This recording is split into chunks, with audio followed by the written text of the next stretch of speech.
The year's 1925. And we see just like New York City up from the air. It's foggy. It's foggy, and it's also very white, very obscured because it's January. There is a blizzard that has just moved into New York City. So the wind is blowing, howling even. It's very cold.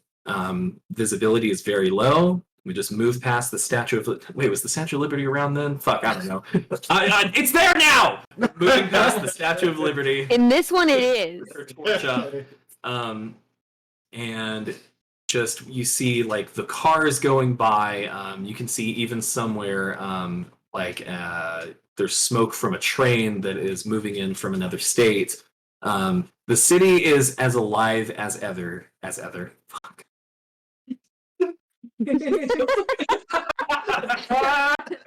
Oh, strong start. City is as alive as ever. With that being said, there is just the ever so tinkling dissonant notes of a little bit of unease on the air, for dark things are afoot. But enough of that right now. So we cut to a scene of there are two women, and they are in a car that has a driver. They're in the back seat. One of them is a little bit older. She's a little bit on the plump side with a nice big hat. The other one is younger. She has good, erected in 1886. Thanks, Ian.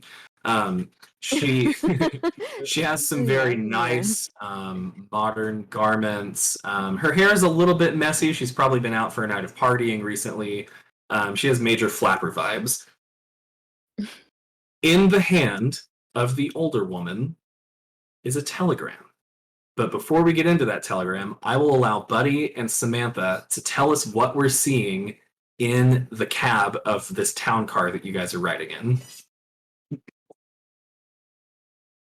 Okay, so I'm a little disheveled back there. I'm like sort of looking out the window. I'm still a little tipsy from last night, but I'm trying to like hide it. So I'm kind of like giving you that energy. Got, like messy black hair, little outfit, the outfit I was wearing last night. My shoes are off in the car because you can take them off when you're in the car. And I'm kind of just not listening to the other woman in the car. I'm ignoring her. And next to her, you see a very plump woman with a very disgusted expression, staring daggers at the shoes that are now at the bottom of the car for which she has a driver of. And that very much upsets her, and she kind of goes, just looking at those shoes right there. And occasionally, whenever the younger one does an unladylike thing, she'll slap her hand and be like, "Stop it!" And I am going to adjust my panties under my skirt in the back of the car because I have a little bit of a lip there. I'm slapping your hand as it's coming out. Can you wheel down that speaker just a tad so it's not quite as loud? Oh yeah. I want to be able to hear when something happens. So yeah, both of you, feel free to formally introduce your characters to the audience. Oh. You don't have to give a whole backstory or anything, but you can give them like a name and a little bit of a personality. Okay. Okay, so I'm Thelma Harper. I'm 19 years old, and I'm a flapper. I'm kind of a messy party girl, so we're giving you those vibes today. And then I am in the car with my aunt. I mean, take it away, buddy. Yes, I am her aunt, Lady Prudence Claythorne. She's her aunt. She is an heiress to a root beer fortune. Yes, she does. Her husband is no longer alive, but thank God his money is. So, and people think she may or may not have murdered him. Don't think she did, but she often acts like she did. So she just acts sus for some weird reason. Wow, I don't know anybody like that. Yeah, I know. Isn't that weird? Not a single buddy comes to mind. Isn't that weird? Excellent. All right, so as stated, Prudence, in your hand, you're holding a telegram. And this is a telegram that you received from a dear friend of yours, or maybe acquaintance, that's up to you. Somebody that Thelma also knows, Mr. Jackson Elias. So, here you go. I will let you read this off. Do you want me to read it as Lady? Yeah, and then you can pass it around the table. Well, if you read it, I mean, you can pass it so they can see it. And I've got one on screen for the audience. So, audience, expect more of this. I'm going to try to keep you guys in on as much of the fun as possible by putting these on screen for you. Yeah, so it's on screen, so I don't have to show you, but this looks awesome. Yeah. I have information concerning Carlisle expedition. Stop. Need reliable investigative team. Stop. Meet January 15, New York. Stop. Did everybody get that? Could you understand? Thelma, you good? Who's that? Who's that from? It's from Jackson. Don't you remember? Jackson Elias? Yes. Jackson Elias sent that. Oh, that's crazy. Did he like say anything about me in it, or no? We just have to go do a there thing that it more? says. And I forgot Okay, immediately. so okay, so wait. Let me look at this. So I snatch it from you very grabbily. Okay, information, concern. Okay, need reliable investigative team. So he's saying like, Thelma is really reliable, and she should come visit. So I like that. I love that. January 15th. Yeah, I'm free. I'm not doing anything then. Like, I mean, I might have plans, but like I can cancel them. If I need to. My dear child, he's obviously referring to me. Okay, sure. Yeah. I am the heiress to the Rudy Toot Poot root beer fortune. Oh my god. And right about that time, as she talks about the Rudy Toot Toot fortune, Thelma, as we can see, you're just dissociating, you're just blocking this woman out, and your mind travels back to that very first time when you met Jackson Elias. Describe that moment for us, Sam. Okay, so I'm at a little jazz club drinking too much, and I see him standing there in the corner, and I walk right over. I'm like, "Oh, hey," and I'm like flirting with him really hard. So in the corner there, what you and now the audience will see is there is probably about a maybe like 27, 28-year-old African-American man. He is very well dressed. He's got a spiffy tuxedo on. He's got a little hat. He's just like very clean cut. He's got just enough stubble to love. He smells like expensive cologne, but he doesn't give you the air that he's somebody who is above it all, right? He's very approachable and he's very intimidating at the same time. Just an all-around nice, attractive-looking dude. So he's over there standing with a couple other people talking. He's got a martini glass in hand, just laughing and talking. And then he just sort of looks over your way as you're approaching. Hey! Oh my gosh. I thought that was you. I just smelled the most amazing cologne.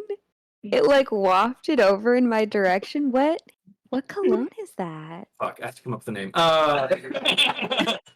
So he's just like, oh, yes. This is actually a cologne that I picked up on one of my travels. I got this one in Peru. I don't know how to pronounce the name, but it smells great. Oh, that is so funny. Oh my god. And I just like slap him on the arm. Like, you're crazy. Oh my gosh. So You've been to Peru? Wait, oh my god. I'm sorry.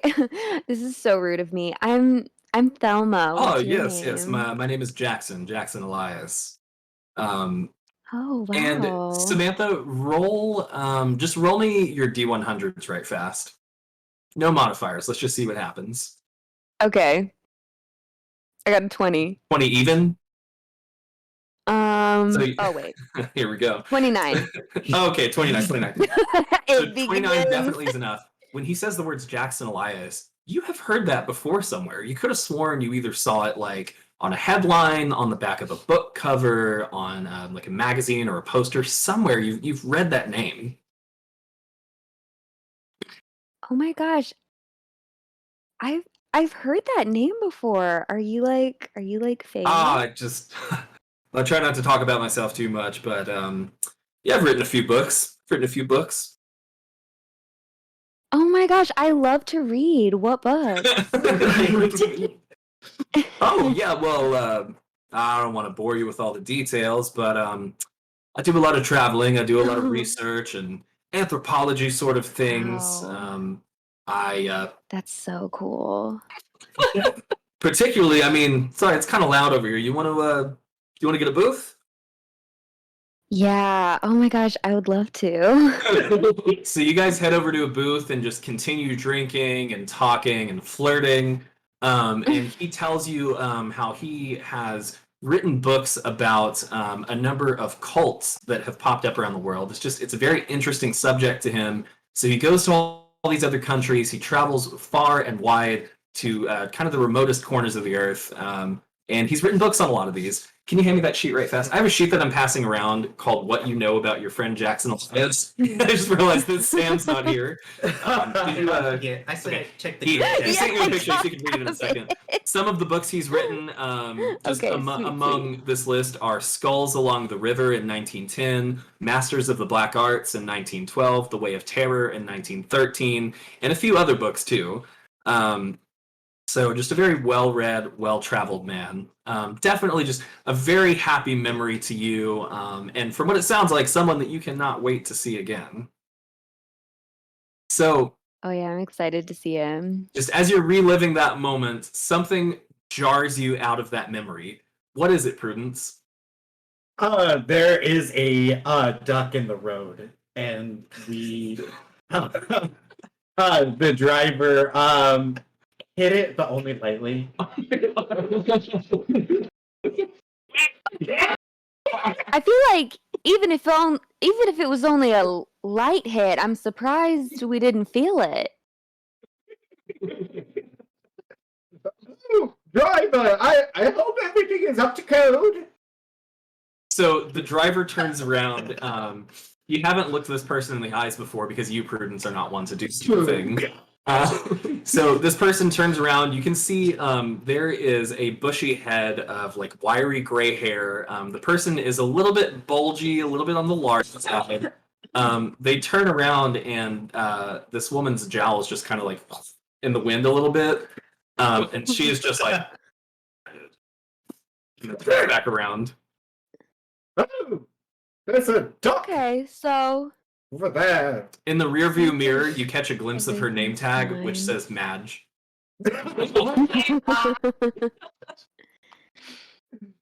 Oh, driver, Madge. please proceed. We don't need to be bored of such goose that might be laying in the road. So, No, put the pedal to the gas. so as Madge steps on the gas, and you guys just kind of like you're back into like car mode, no ducks in the road. Prudence, you start to think, just as you've been jolted out of that conversation, about the first time that you met Jackson Elias. What was it like? Oh, it was at a book signing. He was at a library. He had just given a talk about the skulls in the first book, and I stayed for an autograph, but I was first in line. Very nice. And when she doesn't care about anyone behind her, it's gonna be her son. Right. Like that. So she walks up to him and she gives him the the skull book. What is it? Skulls along the river. Goes along the river, Yes. 1910. Very nice. Ooh. And she's like, this is a very interesting read. Thank you for all this. Please make it out to Lady Prudence. Okay, and how do you spell that? Lady. Oh, sure. Yeah, that's a hard word. He just sort of joshes with you a little bit. Lady, here you go. Oh, you're such a charming man. Now tell me, why were there skulls on the river? Why couldn't it be on a fjord or something like that? The skulls on the river? I mean, who put them? I would put them on a fjord myself. And 2 years later, when he got a chance to answer, so here's what was happening. Although if you read the book, you would know. I once traveled to the Amazon basin, and I briefly lived among some of the native peoples there. Very hospitable, very, very friendly, very kind. There was a cult of headhunters who lived there in the basin, and that's what they would do. They would kill these tribespeople, and they would line their skulls up along the river, just along the side. So you'd be going down the river, as I did. Oh, good times. And you would just be paddling along and just skull, skull, skull, skull, skull. Very, very terrifying. Headhunters? Headhunters, yes. How were their head? No complaints. Okay, just making The sure. village people complained, but Oh, yes, of course. I just want to make sure. Ooh, you're just going to have to, dine with me sometime. I want to know all of your stories that even haven't made books yet. well, I tell you what, it's about closing time anyway. Why don't I don't have any plans. Let's you know a good place around here? Absolutely. There's a place around there that's 24-hour blueberry scones.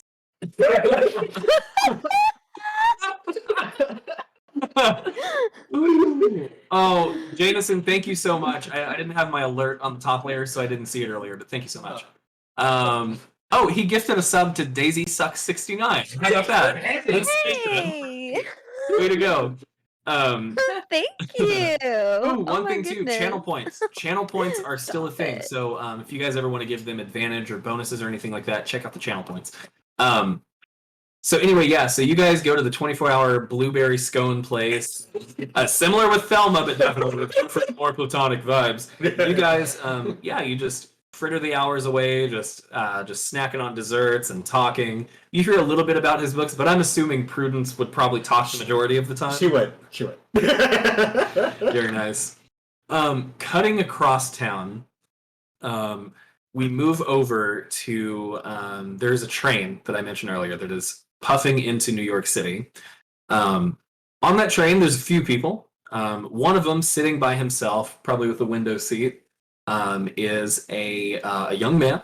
And Caden, I will let you describe this scene however you want. Okay, I'm on a train. You're on a train, yeah. You're from Pittsburgh, right? Yes. Okay. Yeah, so on the train from Pittsburgh, you see a young man, kind of on the slender side, and he's got like big round glasses with like the really thick lenses. And he's just wearing like a plain wrinkled white shirt, and he has like a leather bag sitting next to him. Very nice. So you as well, I'll pop this back up in case anybody didn't see it. You as well received, one of these telegrams from your friend Jackson Elias requesting you to meet him in New York City. And as you're looking over that, riding on the train, eating some of the snacks off of the cart that has recently come by, you as well start to think back to the first time that you crossed paths with Jackson Elias. And what was that like, Rocky? Okay, so it was way back in, I believe, Louisiana or something. Okay. Right? So Rocky was hired on as a consultant in a local town to investigate a series of robberies and a recent kidnapping that had just happened. He's a forensic scientist, so that's like his specialty. And it was suspected this town was known for its like cult activity. So Jackson was also there investigating the cults that could have been or that was suspected of committing these crimes. And so they both got there and just like late nights in the police station, just going over evidence and everything. They both just spent a lot of time together and very slowly bonded and came. Very nice. Very nice. And I can just see them like just like boxes of like donuts and burger wrappers and shit. Just like you said, many long nights trying to crack these cases. Did you guys end up cracking the case? Yeah, and it did end up being I believe what can I see the handout right? Yeah. No. Yes, it was when he was doing his research for his Sons of Death book. It was the modern day thuggies. Yes, of Just course. a group of thugs that lived in the Louisiana swamp. Yes, very dark times. So Swamp thugs. I can just see it now. Just the moment when you guys figured it out, and the boys in blue and the feds down there rushed in, and they took down this cult. And you and Jackson Elias just celebrating over champagne, and probably with just kind of your personality and the fact that really, I mean, it's hard not to get along with Jackson. I imagine you guys probably just kind of taking it easy, sipping some champagne, just kind of shooting the shit a little bit and relaxing after those many, many long nights. Is that about accurate? Yeah. Very nice. So you drift back into the present day, Rocky. Something in Jackson's telegram stands out to you. He mentioned the Carlisle expedition. So roll me just a straight D100s right fast. We'll see if anything comes to you. That was 26. That is pretty good, my friend. So here you go. You actually remember seeing something in the newspapers a while back regarding this so-called Carlisle expedition. Feel free to read that off. Okay. Hayden's got a little bit more, by the way. Some of these might. So I've got the important part on the screen. Read the whole thing or just this? Feel free. You can read as much or as little as you want. At some point, it may stop talking about the Carlisle expedition and be like toothpaste ads, though. So you don't have to read toothpaste ads. Okay. So yeah, unless you want to. I'll just read the section on Roger Carlyle. So Roger Carlyle, the playboy whom everybody knows or knows about, and has made an ambitious plan to slip out of New York tomorrow. YA. That's pretty funny. WK. New York tomorrow to explore the ancient tombs of Egypt. Word has it that he'll be setting sail with his new entourage in tow. I could hear the cries of Roger's countless heartbroken cuties when they learned he already has a female companion traveling with him. Who's the lucky girl? You could bet your money this reporter's on the case. No doubt the fantastically eligible bachelor will dig up someone or something equally fabulous from the Egyptian sands. Very nice. Very nice. Any of you who want to read that can. So yeah, that just that comes back to your mind. You remember hearing about this thing, and it's very intriguing to you. But also, you know that Jackson is well traveled. You know that he's been involved in some stuff that he doesn't talk about with the public. It's very intriguing to you that Jackson somehow has some connection or some interest to this Carlisle expedition. The other thing that you remember about that is that you don't remember all the headlines about it, but the feeling that you get about it is not one that is good or that involves a happy ending, basically. It's just a little bit of dread, just a little bit of unease. Now, we shift scenes again. We are in a hole-in-the-wall jazz club in New York City. So the trumpet's blaring. How'd you do your trumpet the other day?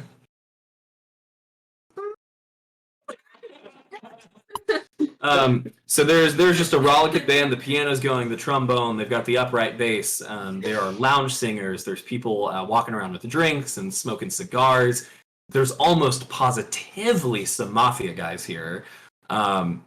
And the performer who has just put on this amazing set kind of goes down to the bar to get a drink, relax, and set down her trumpet for a minute. And Kira, you can now set the scene as the bartender is pouring you a gin and tonic. And you can tell us who you are, too. Yeah. My name is Frances Darlington. I am a 21-year-old woman, 7 feet tall, as you can imagine. Is she thick though? Waifu? Huh? Is she thick though? Is she thick? Thick like Dimitrescu? Yeah, is she thick like Dimitrescu? Sure, yeah. Get out of here. Yeah, she thinks like what she thinks. A little hefty. A little plump. I love a hefty woman. Yeah, she's So, sorry. I broke the rule. Guys. We had one rule. One rule. Cool. You can just describe like her appearance, her name, any personality traits you want to. yeah, well, she's got short hair, pretty dark. She is very I don't know what else to say. Cool. Yeah, so and she plays the trumpet. Yes. She's a jazz musician there in New York City. So somebody walks over and they're just like, "Hey, Florence, I got a telegram for you."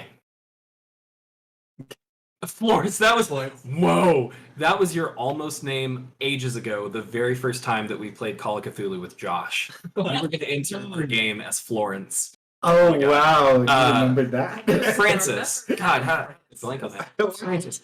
Oh wait, hang on, you're not Florence. Hang on one sec. Francis, here you go. Telegram for you. So yeah, he hands you the telegram as well. If you'd like, you can take us back to the first time you met Jackson Elias, if you'd like to. So the first time you met Jackson Elias, Am I supposed to improv? yeah, it's okay. So you were probably in the club, right? You were doing a set, you were playing your trumpet. It may have even been in one of the clubs that Thelma has visited. Jackson, he definitely pops around to these clubs when he's in New York City. So yeah, just imagine he probably gave you a compliment on your playing, and you guys struck up a nice, friendly conversation. He's a guy who you definitely got the sense that he wasn't being gross, he wasn't being like weird or predatory or anything like that. He was legitimately interested and astounded by the music that you were able to make with that trumpet. Mm-hmm. And he really just wanted to hear you talk about your music more than anything. And in the course of the conversation, it probably came up that, yeah, he's written some books, he's traveled a little bit, but more than anything, he seemed more interested in what you had to say rather than talking about himself. So you just get the vibe that he was just a very genuine, nice, kind of like deep kind of person. And if you want to add anything, feel free.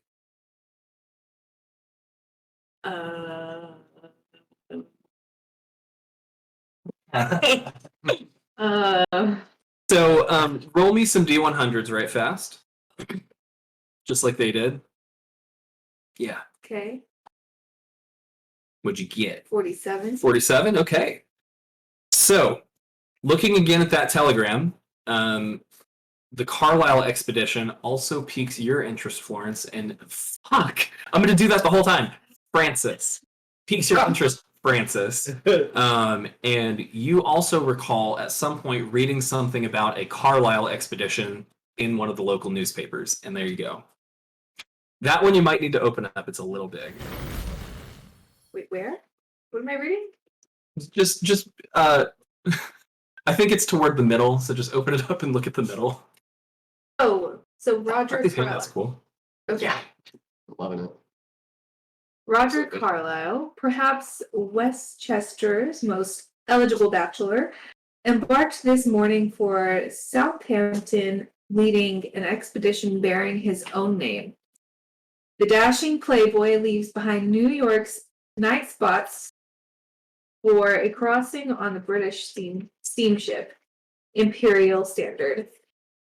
Upon arrival in England, Carlyle and other members of his expedition team will head to London for a period of intensive study at London's celebrated Penhew Foundation. The Carlyle expedition will then embark for Cairo, Egypt, a month hence. And it continues.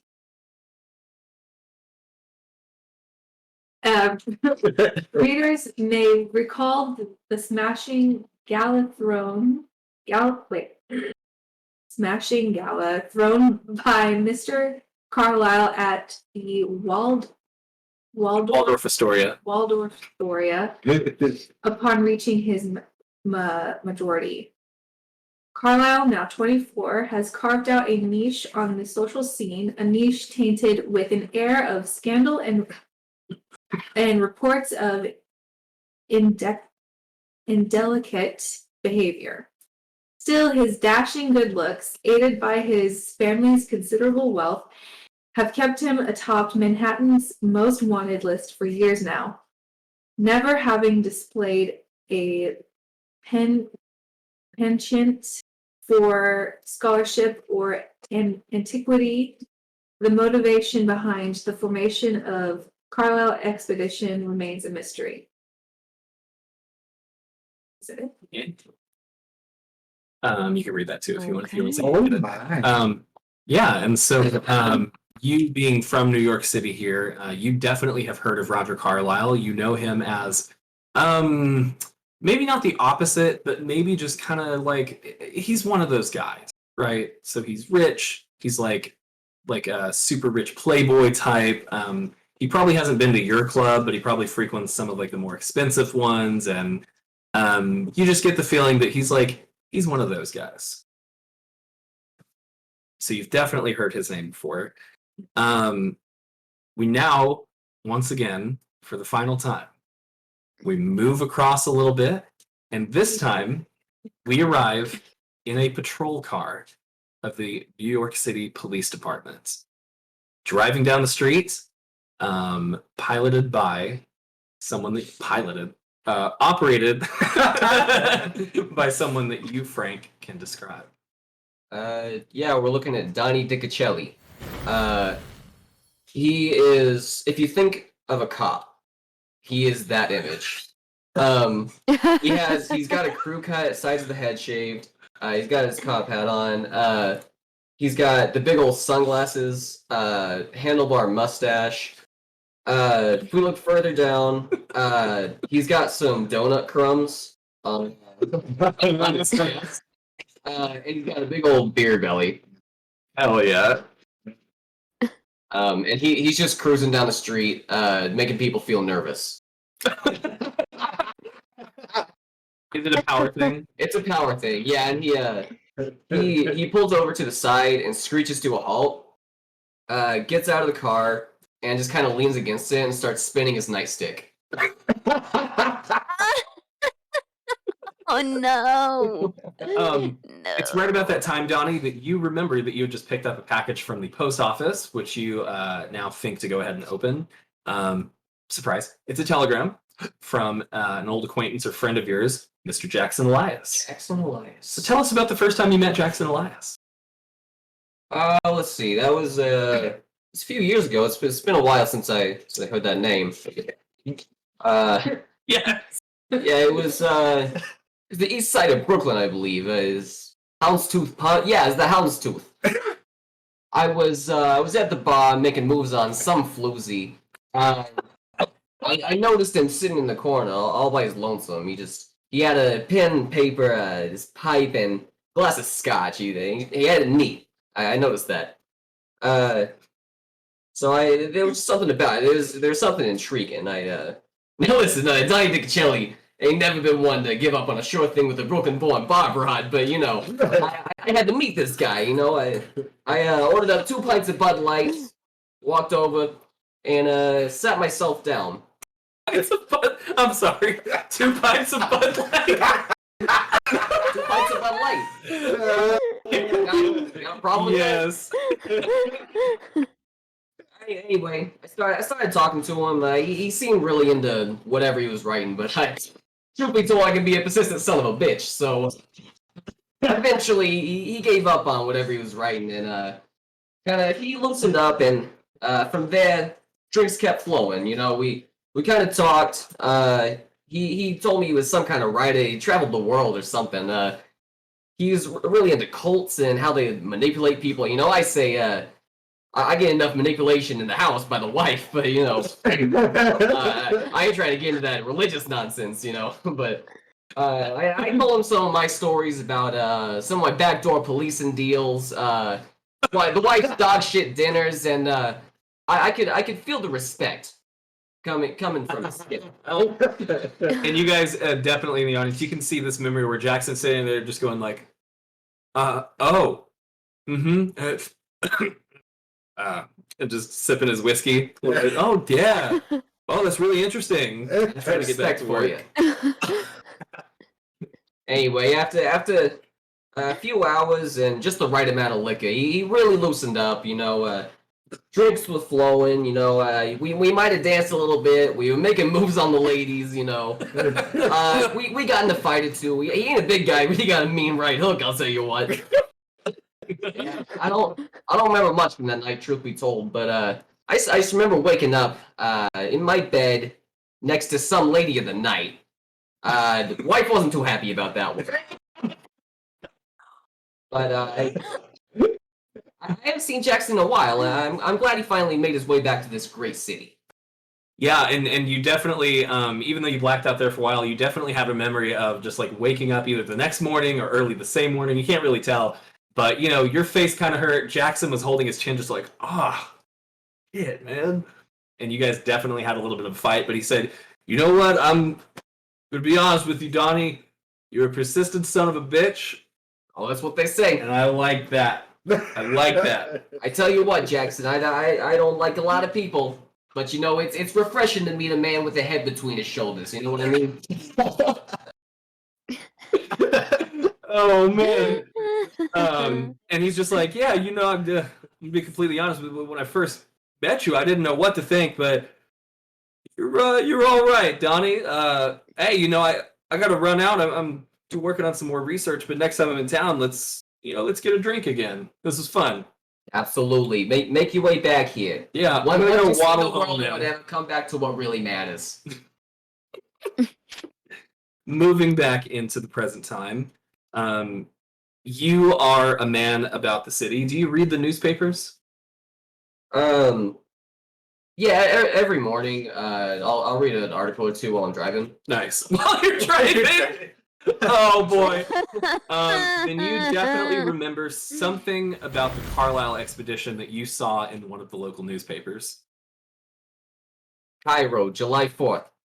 Sir Aubrey Pinhue, temporary spokesman for the Carlisle expedition, indicated Thursday that the leaders had taken ship to East Africa for a well-earned rest. Sir Aubrey debunked rumors that the expedition had discovered clues to the legendary wealth of the lost mines of King Solomon, maintaining that the party was going on safari in respite from our sandy labors. Roger Carlyle, wealthy New York leader of the expedition, was unavailable for comment, still suffering from this recent sunstroke. Discussing that unfortunate incident, local experts declared Egypt entirely too hot for Anglo-Saxons at this time of year, I'll say, and suggested that the young American had not been well served by its democratic enthusiasm, rumored to have led him to personally wield pick and shovel.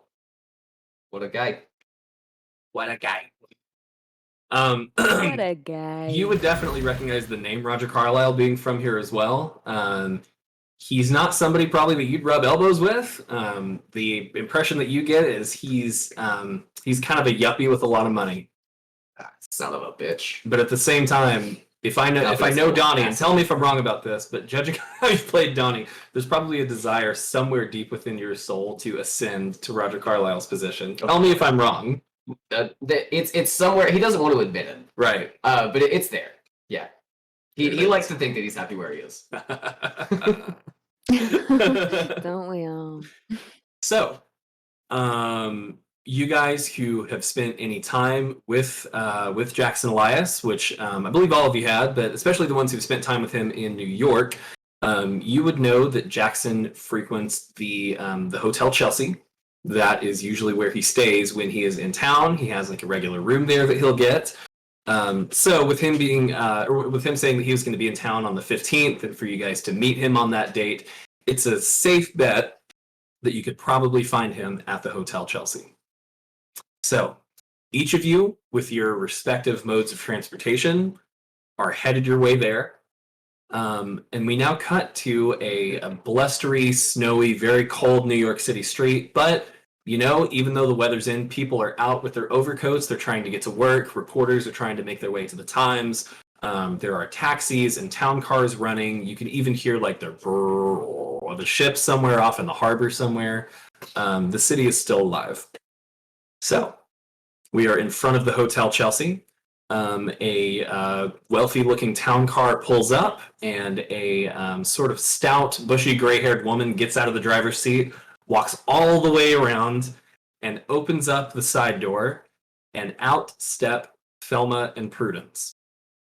We've arrived at the Hotel Chelsea. Okay. And I'm still struggling to get my shoes back on. Such a man with such taste. I'm so glad he picked the Chelsea instead of the Plaza. Oh, the Plaza Oh, Hotel yeah. in New York City. Oh, that family that owns it. They're dreadful, I'll tell you. Dreadful. So dreadful. I would never step foot in the plaza. Prudence, you would also know that the Hotel Chelsea. Well, maybe you wouldn't know that. So, so the Plaza Hotel is a pretty wealthy place to stay. And now, looking at the Hotel Chelsea in person, you're seeing that the Plaza Hotel is nicer than this place. It's not run down. But it's not as nice as the Plaza. Just as the words are leaving your mouth. Well, I suppose he could upgrade. We can help him upgrade, can't we, Thelma? What were you saying about the plaza? Trashy? Oh, Was that we better go you said it see if was he's trashy? in his room.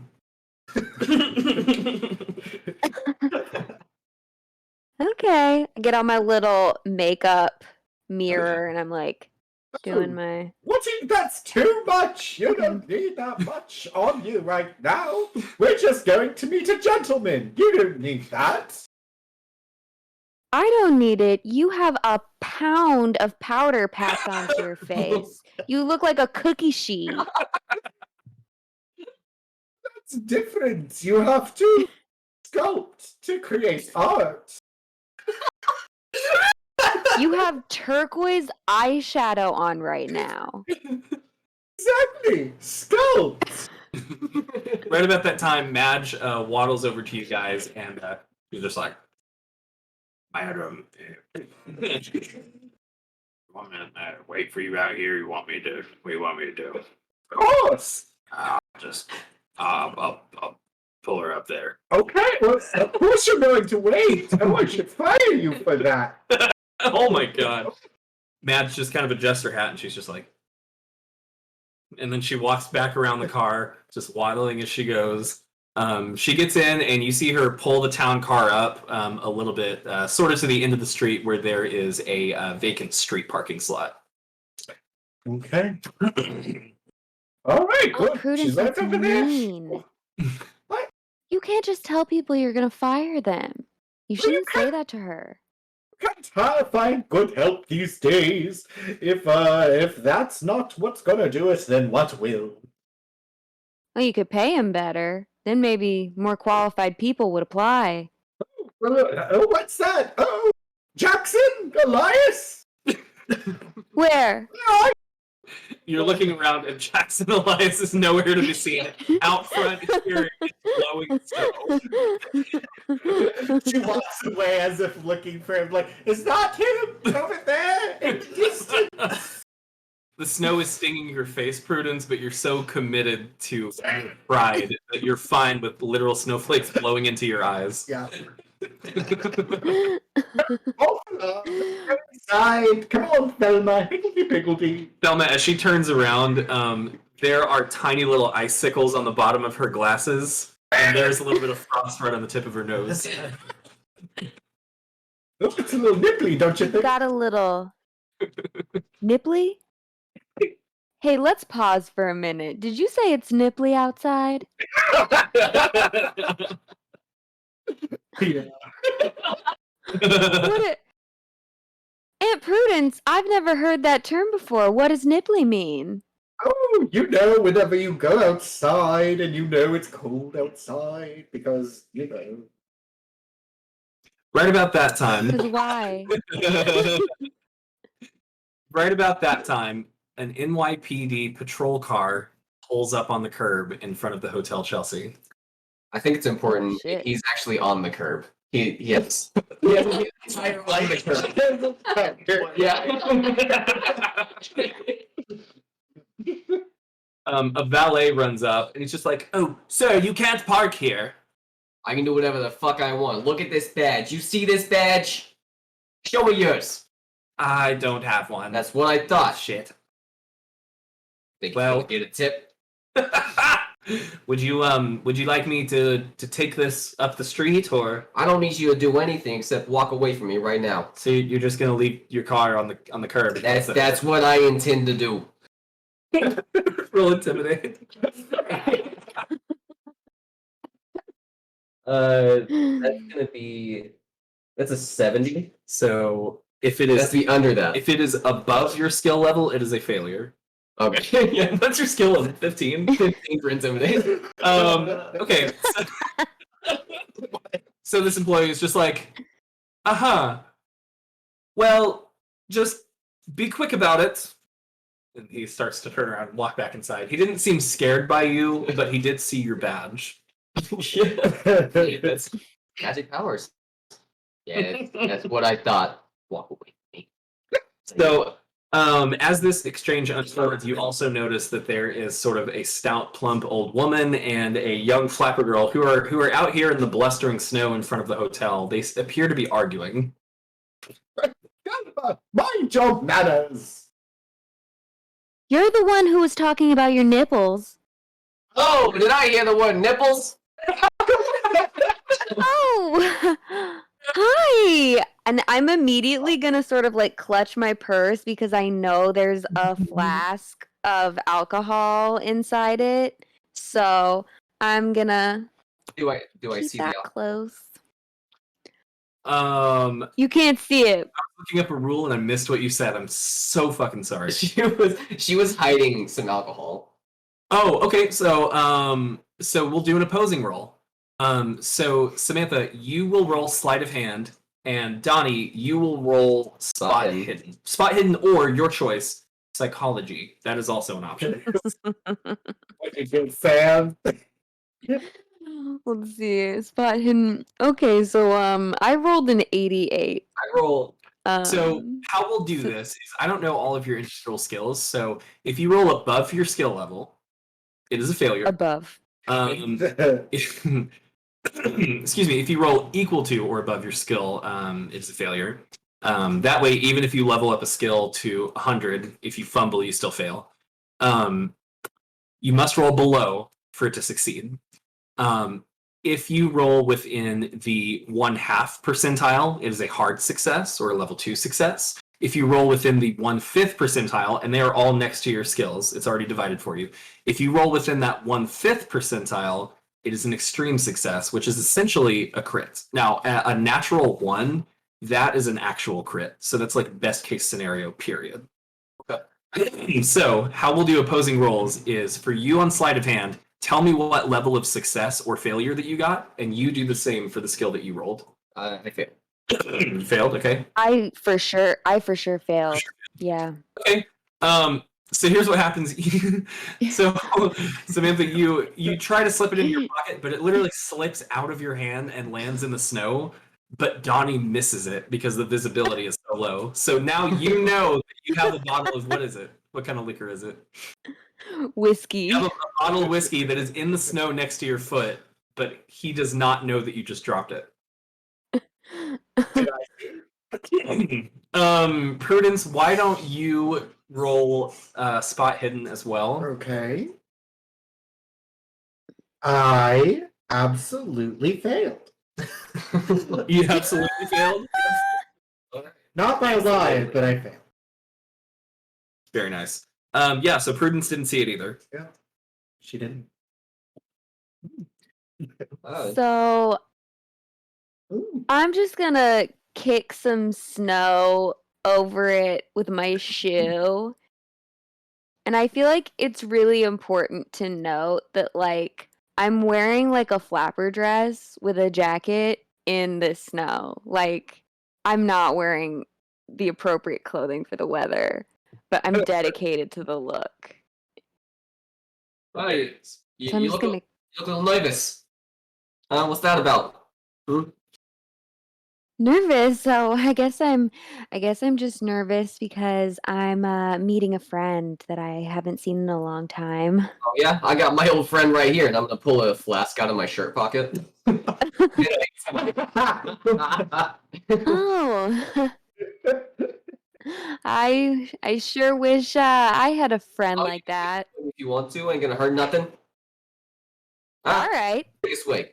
So I take it. Prudence slaps the glass. Oh no!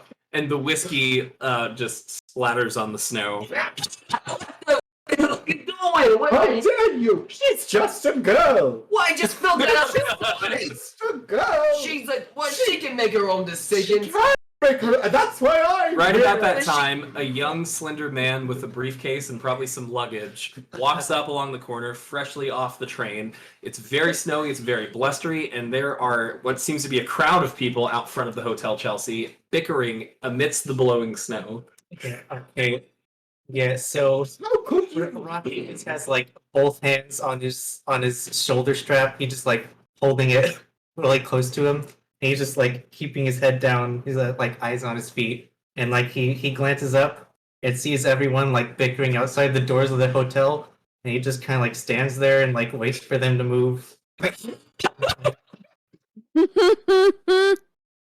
I mean, it's ridiculous. I just filled it up this morning. She cannot make decisions for herself. Yeah, That's also- why I'm here. Oh, that's Here, not the point. I have another flask that I dropped in the snow if you want some of Oh. that. I'll take it. How could you? I thought you disposed of that god awful thing. Ugh. That stuff is illegal. Oh, how you doing? Here. Well, he's a cop though, and he seems okay with it. Oh, so well, I you think know, it's some fine. things are illegal one day, legal the next. You You should know. be confiscating that. I'm sorry. Are you trying to tell me my business? What's the law? Oh, is it? Oh, is it? Like I don't know the law. Like I'm not wearing this badge with pride. Yeah, you should know the law. You should confiscate it. I know everything there is to know about the law, Buster. You don't gotta tell me about. I mean, the you law. are Your oath. parked on the curb and drinking. So What oath? What oath are you even talking about? The one that you took whenever you were sworn in. Oh, I know which one I took. You know, when they make you take these oaths, it's really, you know, it's just formality. You know, they don't really mean nothing. Anyway, what are you gonna do? Talk to the chief? Yeah, you gonna Okay. tell on me? I might. You might. Oh, look at you with your shoulder strap, all high and mighty. This gentleman over there is a good American. What is your name? I must commend you. I'm Dr. Jason Henderson, but everyone calls me Rocky. Rocky! Oh, okay. Well, Rocky, I commend you for being American today. Today, Lady Prudence is you Rocky, a patriot. Rocky, that that's such a cute nickname. You'll find out later. Okay. You know, I knew Rocky. Thelma Why says don't you Rocky's just a cute nickname. Thank you. Yeah, you're welcome. How did you get that nickname? Because whenever I say it, I rock. Oh, that's so adorable. You know, I met a Rocky once. Okay. And right about that time, a fifth person arrives. So there's somebody would you have like your trumpet case with you, or are you just like just your purse, or I have a trumpet case. probably on the way to a gig after this. Yeah. So you walk up to the Hotel Chelsea on the sidewalk as well, coming from the opposite direction. You pass kind of an expensive-looking town car with a pissed-off-looking old driver at the helm, and then you see a crowd, a mob of people in front of the Hotel Chelsea, out in the blustering snow. I must add again, and you just see them just like bickering in four ways, and one of them looks like she's flirting with one of them, and they're blocking the doors. Frankly.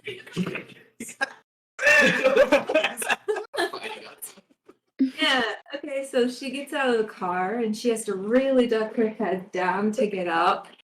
And she walks up and she's very forward. She's just like, "Oh, the name's Francis."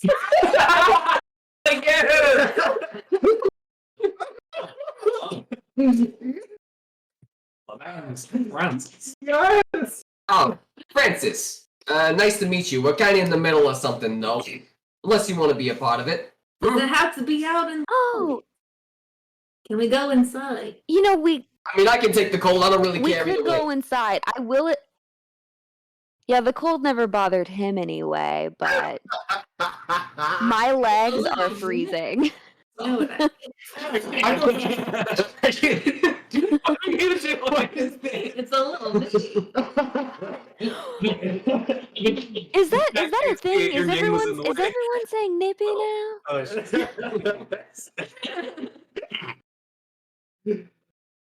Well, I don't know why you guys are here, but we have a very important appointment with a gentleman of ours. So, we'll be going. Alright, well, I'll head up after you. I don't know where you're going, but Oh, I guess I've got to head in. I'm meeting someone else. oh, you're here to meet someone. Oh, oh, bye. Is it a donut? No, I had that Ladies before. are just cool. Okay, okay, on You said that Prudence, experience. yes. They want her to, like, Pay taxes.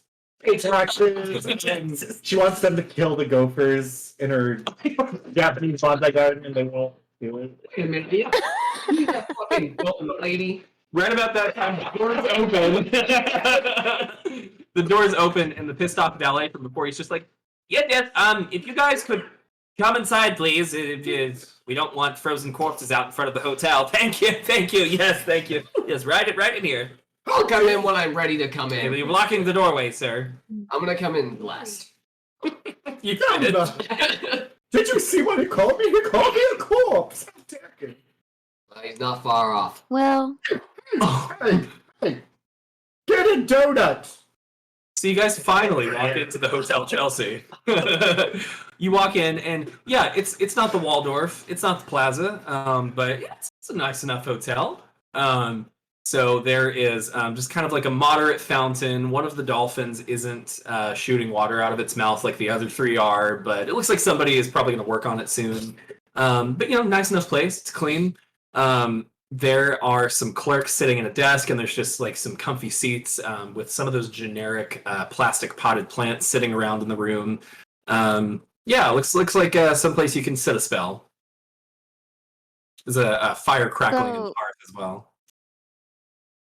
so I'm gonna go up to the little bellhop guy, and I'm like, so, do you know what room Jackson Elias is in? But you're asking me what room one of our guests is staying in?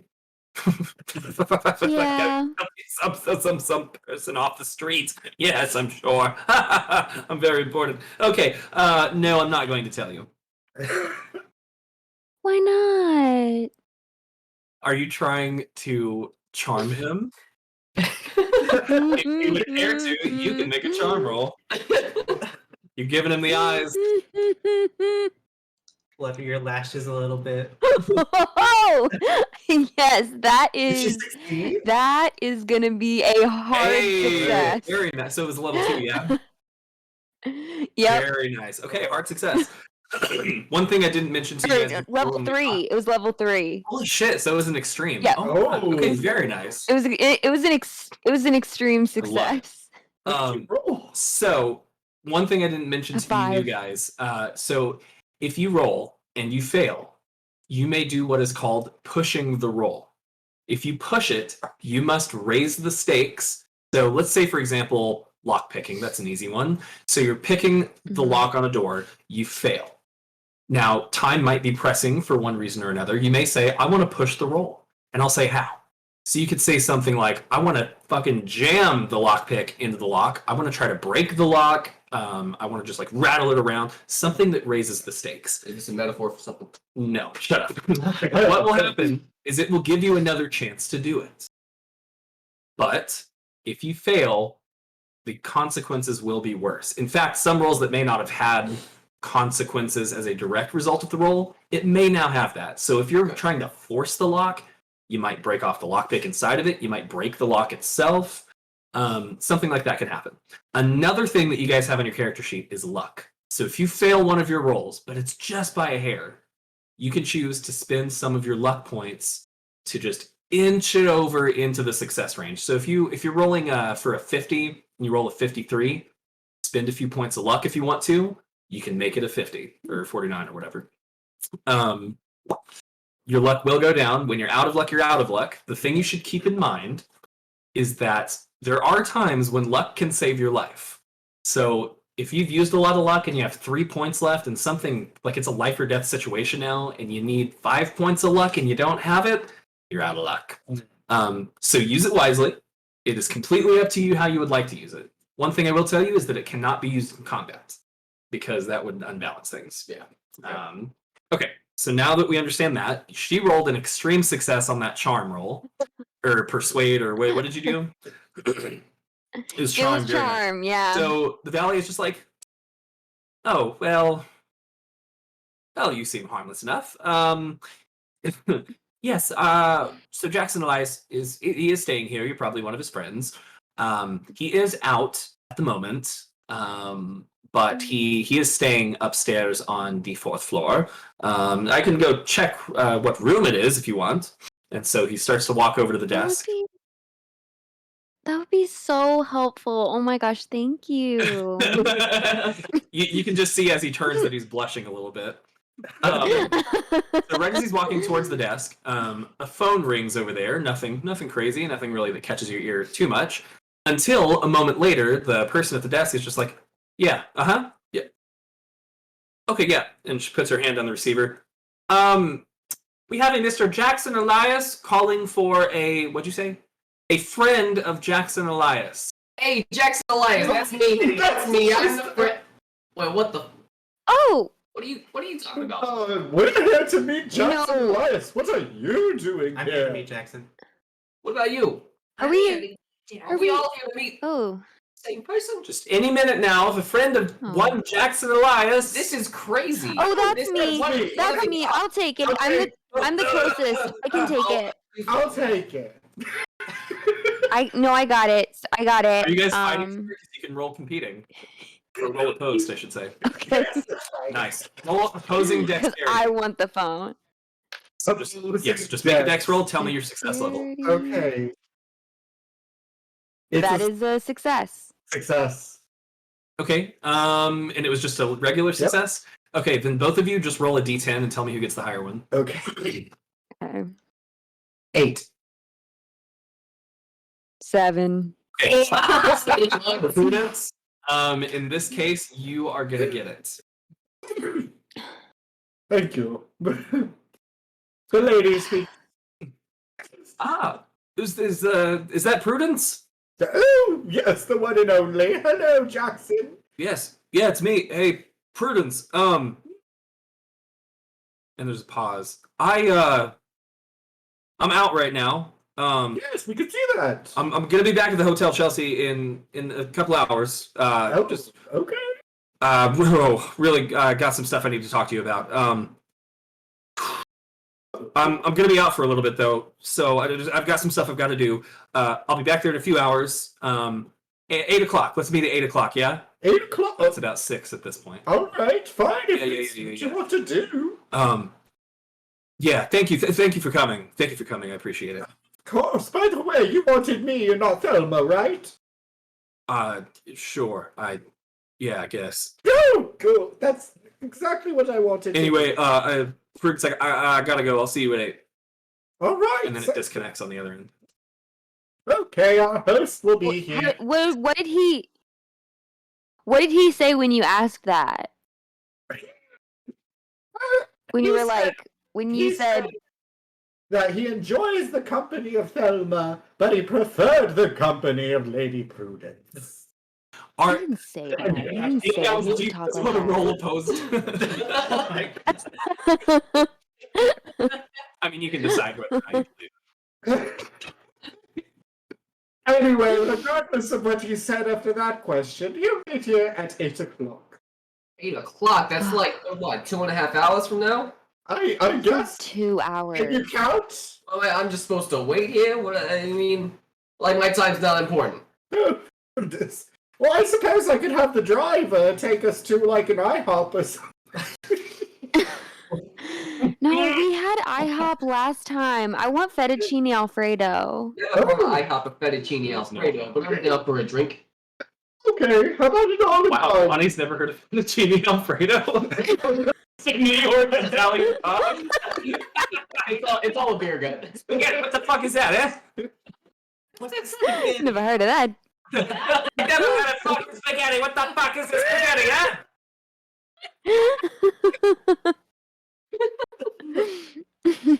I don't know. I just say we get blasted. How about that? Get blasted. Oh. Wait for him to cut. Oh, don't give me that look. It's 6 p.m. on a Tuesday. What? Is there a better time? This is why the country's in the toilet right now. Oh, well, you know. This is why. Thelma, don't look up to him. I love that she says this in 1925 too.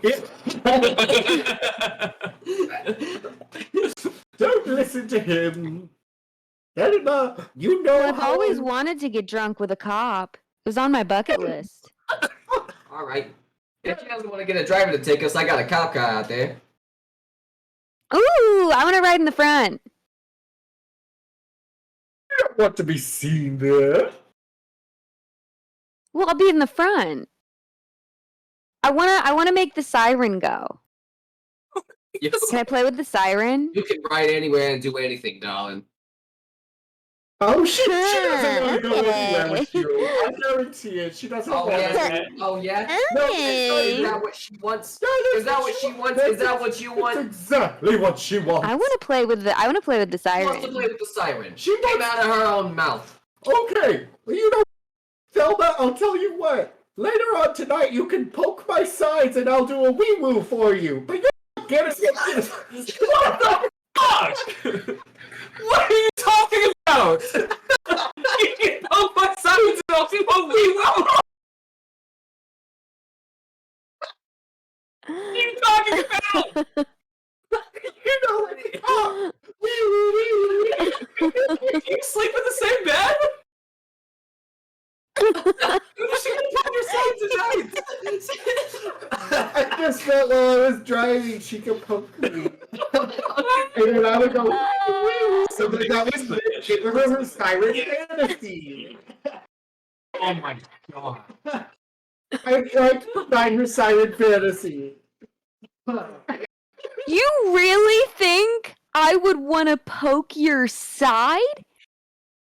So you can make weird noises at me?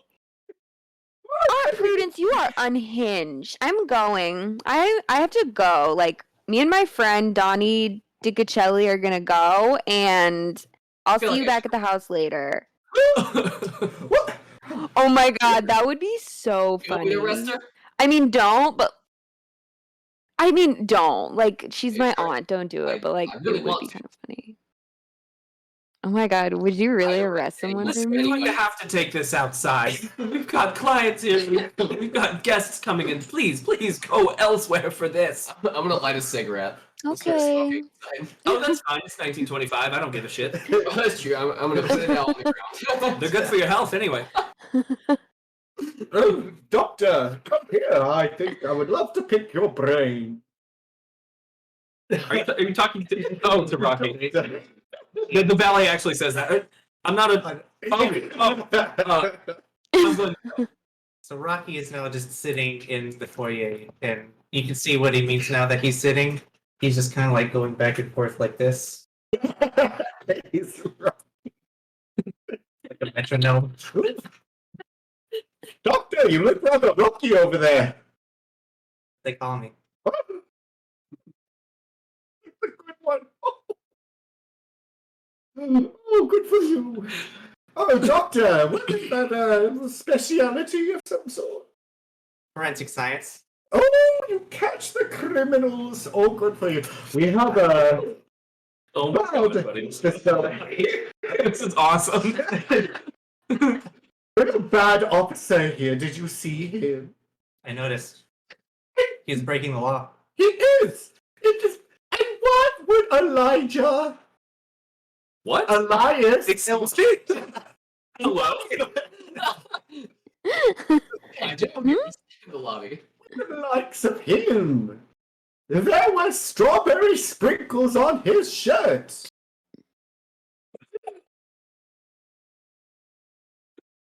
Oh, this is awesome.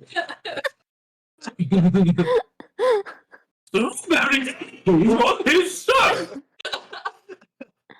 Hey, not to change the subject, but I'm gonna change the subject. Francis, I've actually seen you play at a club before. Have.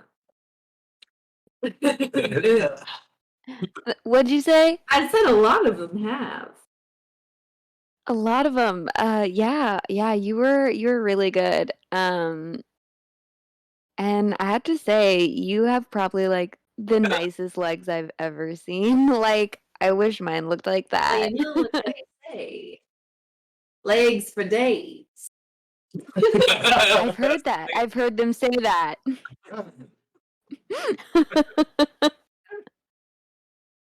So now that you guys have a little bit of downtime before you're supposed to meet Jackson Elias, this is your first opportunity, if you would care to go out and do a little bit of investigation or research. You never addressed it because it was Prudence, of course. And she was probably oblivious, but Jackson did sound a little bit unnerved, or like something was going on, or if he was ill at ease. Not everything is fine. Yeah, exactly. Nobody else knows because no metagame. That's great. That'll work out great. So what you do have is you guys all collectively have remembered some facts about this so-called Carlisle expedition that Jackson wanted to talk to you about. If you would care to, it's New York City. There's a lot of newspaper vendors. There's a lot of newspaper offices. If you would want to wander around the city and see if you could dig up any more info from the papers, you've got a 2-hour stretch where you can do that before you're supposed to meet Jackson. If you would care to do so. It might behoove you when you guys get these breadcrumbs to look a little bit deeper, do some poking around, because if you do some poking around, you may not always find what you're looking for, but you'll almost always find something in this game. So, with that being said, for you noobs, feel free to do whatever you would like. You can just describe it. You guys can improv. You can do whatever. They have newspapers at bars, right? Huh? They have newspapers at bars. Sure. Yeah. I'm sure they would. Probably have a rack. All right. So, who wants to go get blasted? No, thank you. Thelma, Elias, Francis. I'm not Elias. Sorry, my bad. All right, just me and you. Let's get in the cruiser. All right.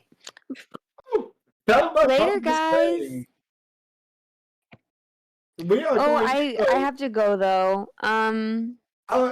we have to go listen to our stories on the radio. It's about to begin.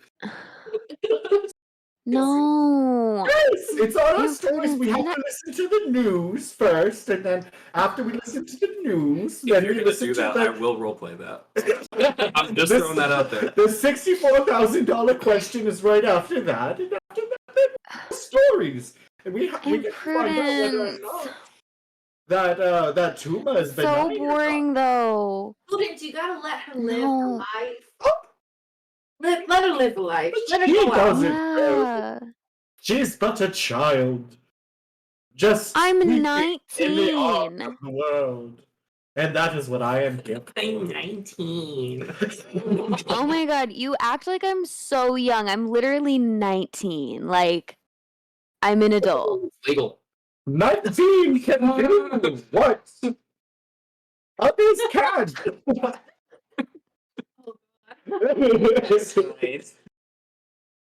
Sam came on to him first. I'm just throwing that out there. It's true.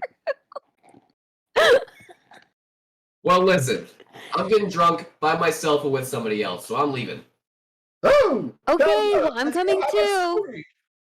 Thelma, our No. stories now. I will not pay you your No. allowance this week if you don't come. Wow. Oh my god, you're so annoying. Hey, there's plenty of people on the sidewalk who have money. I mean, I got the badge, you know. I mean, I can get you an allowance. You can give me money? Donnie's gonna be sure. I can get you. I can get you anything people carry. Well, I mean, Aunt Prudence, that sounds like, maybe, like, do I really have to go back? Like, do I really have to go back with you? Of course, if you want your allowance.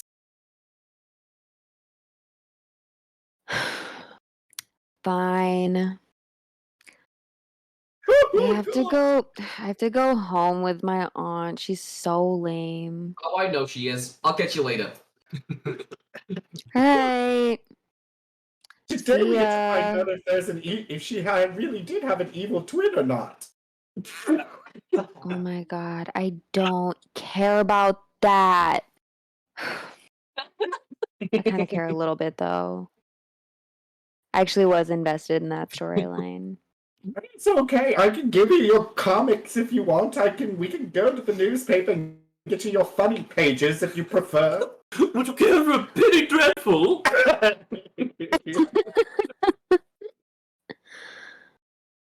I mean, I guess. Of Like, course. since you don't want me to do anything fun or hang out or make new friends, then, like, I guess. How dare Okay, you? are we going? Are we going? Because if I'm not going anywhere Times fun, is then, like... always fun, especially the crossword. Oh my god, you're so lame. Actually, I think I might go in the police car. I think I might do that. I've changed my mind. I think you're boring me so much right now on Prudence that I just think I have to go. Hey, good luck without your allowance. Okay, I'll see you later. I'm gonna ride in a cop car. Okay, bye. Doctor, would you care to join me? Wait, hang on. What were you gonna say? I was just gonna say, at this point, I'm already sitting in the car. Nice. So I'm gonna hop in the front seat. Oh, so you And cut I'm off the gonna Obama chain. start. Wait, which button? Which button makes the siren go? It's this one right here. Okay, so I press that button. Yeah, no, it's one of the old cop cars from the 20s. So it's just like.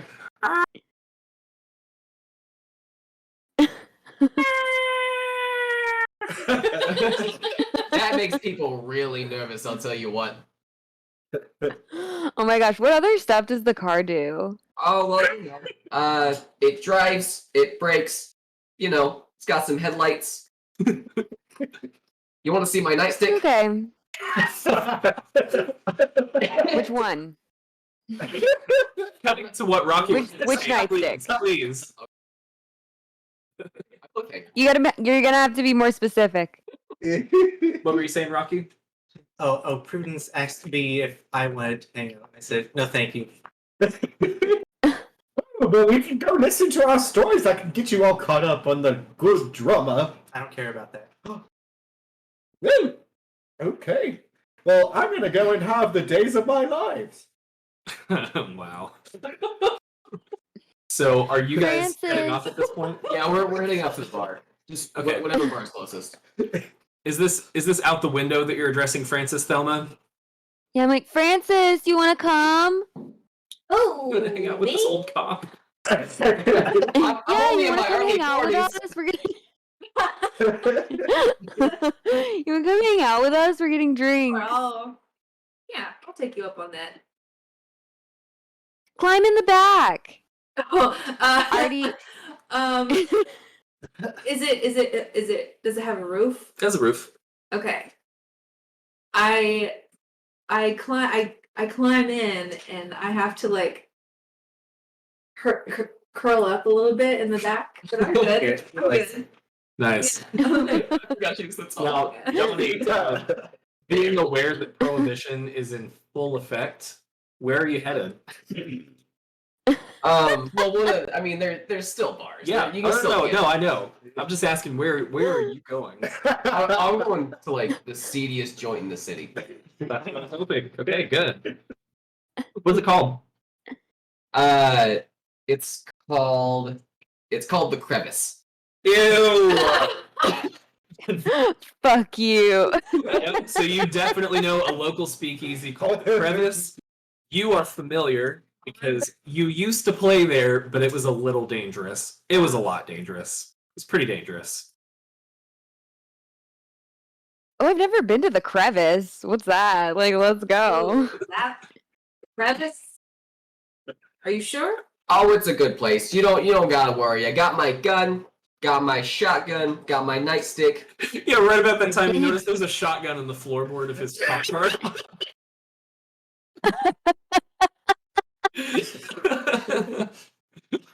Are we sure about the crevice? Oh, we're positive. I just think you might have had a bad experience last time. It's a wonderful place. Can I hold the nightstick? Go for it. There you go. Thank you. And I'm like swinging it out the window. So, Whee!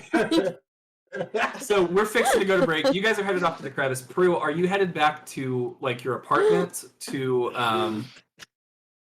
or do you have like a condo in the city? Do you have like a regular hotel room at the Waldorf? Or... Oh, she probably would have a hotel, but I think she's just gonna go lay down in the car and listen to the news and her stories. Very nice. And Rocky, where are you headed? He's gonna head off to try and do a little bit of research on the Carlisle expedition. Rocky is going to do some research. Yeah. Very good. Okay, so guys, we're going to go to a break. We are going to have one cam on so we can chat with the chat. We will be back in a few minutes. Don't go anywhere, Busters. Oops, that's the wrong screen. Hey. Okay, all right. Ooh, the smoke cheddar is going to make me burpy now. Okay, perfect timing. So, we are going to start off with Rocky. Rocky, you said that you were going to go do some research on the Carlisle expedition. Where are you headed? Or what's... are you, like, trying to find newspapers? Are you going to a newspaper, like, office or publisher? I told you.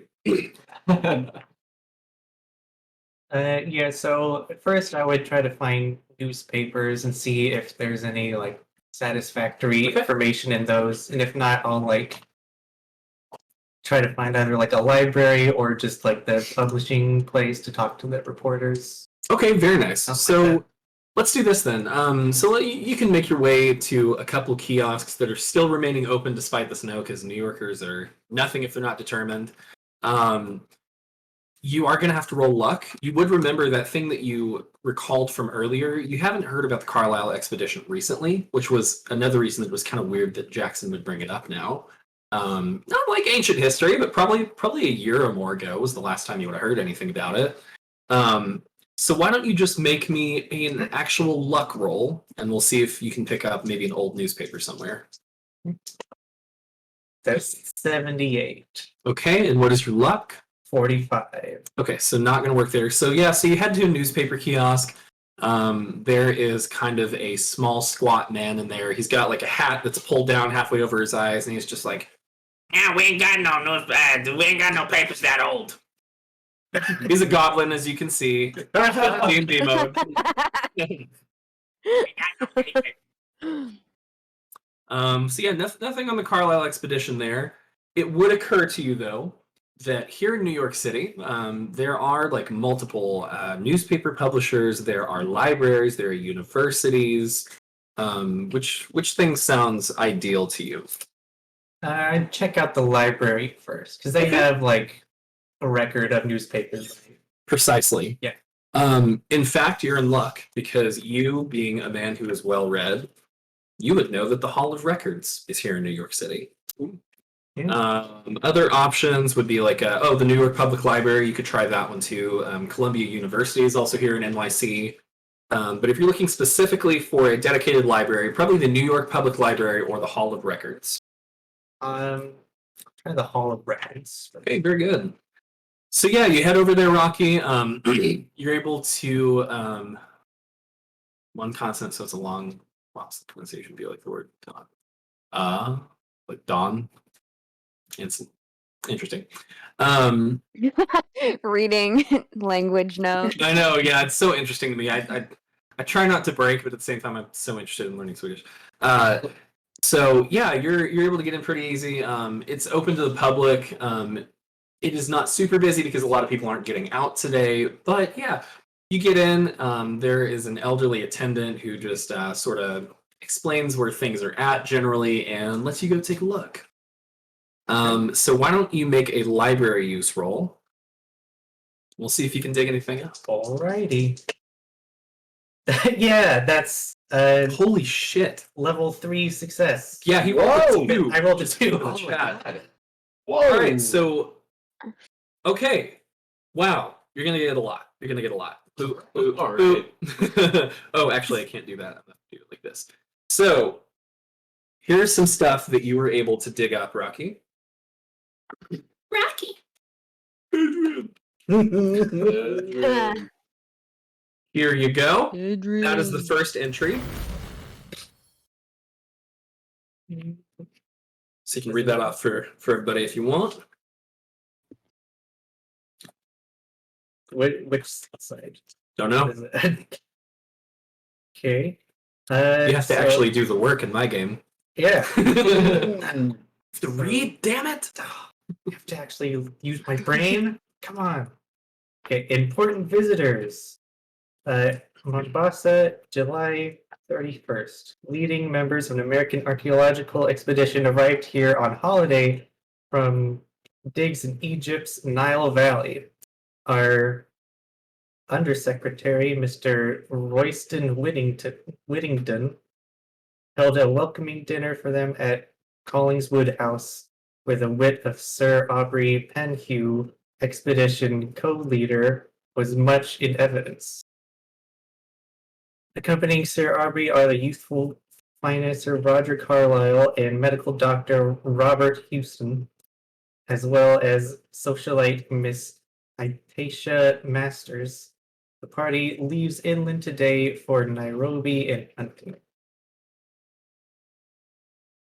All right, interesting. You're also able to dig up another one that seems relevant. Bing. Carlisle expedition feared loss. Can you project just a little bit? Just a little bit more at the mic. Sorry. Yeah, the Carlisle expedition feared lost on safari in Kenya. Mombasa, October 15th. The Uplands police representatives today asked for public assistance concerning the possible disappearance of the Carlisle expedition. No word of the party has been received in nearly 2 months. The group includes wealthy New York playboy Roger Carlyle and 4 other American citizens, as well as respected Egyptologist Sir Aubrey Penhew of the United Kingdom. The expedition left Nairobi on August something. It got cut off. August something. Probably August 3rd. Who knows? It's RD, so it's 3rd or 23rd or something. Ostensibly on safari, but rumor insisted that they actually were after legendary biblical treasures. Carlyle and his party reportedly intended to explore portions of the Great Rift Valley to the northwest of Nairobi. Very interesting. And you dig up a third one because you got Yeah. critical success, man. I got Bing. triple Right. success. Okay. Erica Carlisle arrives in Africa. Mombasa, March 11th. In response to clues, Miss Erica Carlisle, sister to the American leader of the Lost Carlisle expedition, arrived in port today aboard the Egyptian vessel Fount of Life. Several Kikuyu villagers reports recently have received several Kikuyu villager reports recently have been received concerning Sequence. the putative massacre of unnamed whites near the Aberdare Forest. Aberdare Forest. Something. Miss Carlisle declared her intent to find her brother regardless of the efforts needed. She brought with her the nucleus of a large expedition, detailing agents to coordinate supply and other activities with colony representatives. Miss Carlisle and the remainder of her party depart for Nairobi tomorrow. Her companion, Mrs. Victoria Post, indirectly emphasized Miss Carlisle's purposefulness by recounting the rigors of the voyage. All right. I'll pass these around if any of you guys want to read them. Your characters don't know this information, but if you would like to look at them yourselves, feel free. All right, Rocky. So, having dug up that info, what is the next step for you? And if you'd care to share any internal monologue, you can do that too. Yeah, so That's up to you. first he takes out his notebook and he writes down the articles word for word. Nice. Make sure to like cite the authors and everything. He's just like, okay, I know what's going on now. And then he's gonna go back to the hotel. Wow. All right. Heading back to the hotel. Yes. Okay. Moving over to Francis. Oh wait, no, I'm sorry. You're going with the group. I'm sorry about that. We're gonna go to Prudence because she is by herself. Lady Prue, you have just left the Hotel Chelsea. Where are you headed? Around the corner to the car. And I'm going to get into the back seat. The car rocks a little bit. And then like, oh, driver, turn on the news. Madge clicks it on. Then she leans back in her chair like this.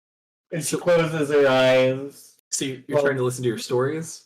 Well, first the news. First the news. And then my story. Okay. I'll just make something up.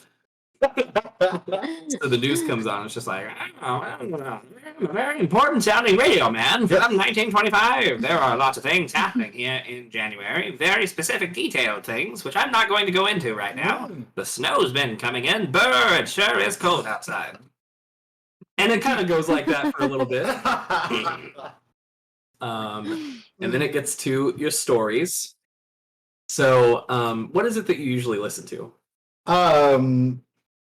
The Days of Our Young and Restless.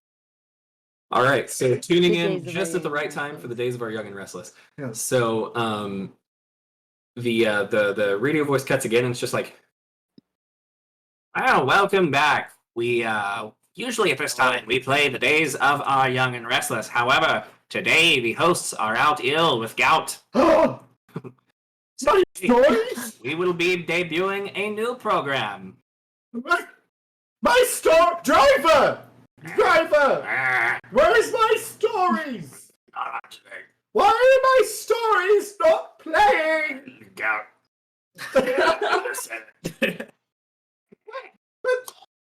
We'll find out if she has an evil twin! Oh, and she starts like muttering to herself, just like, Nice. I can't get good help these As days. you're wailing, over the radio, some creepy sort of music starts coming in. So she's like, sort of.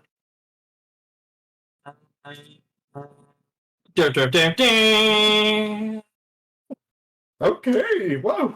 Welcome and good evening. Today we are debuting a new program here. It is called Weird Tales of the West.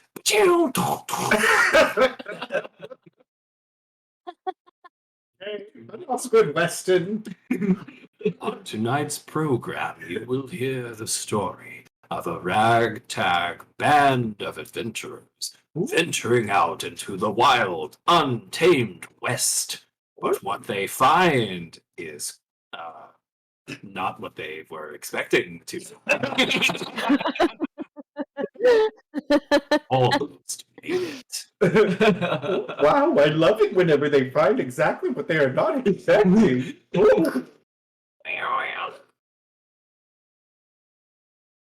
Well, it's about that time. We'd better be on our way. Oh, but I've got to make more money at the saloon. I have clients coming up to my room. Oh. Listen, we have to go. We've got to look into this. This Bible is creepy as fuck. Yeah, guys, there's some real fucky shit going on here. They're very, very liberal with the words. This program will probably get canceled. Oh, but I've got to someone here up in my room. Bang. What was that? Job! Job, what have you done? Job! Job, your head! No! Job! Oh dear, Joe. We'll be right back after these announcements. Okay, thank you. And so, yeah, you hear some ads on the radio for some toothpaste, some car wax, Toothpaste. for basting your teeth. You have to baste your teeth. So yummy modern dental care. And you hear some weird tale from the West about a group of three down and out good for nothings and some crazy stuff that happens in a town in Utah. Pretty wild stuff. Some kind of monster, and there was like some creepy voices, and there's this scary book that keeps having things pop up in it that keep running into stuff, and very, very scary.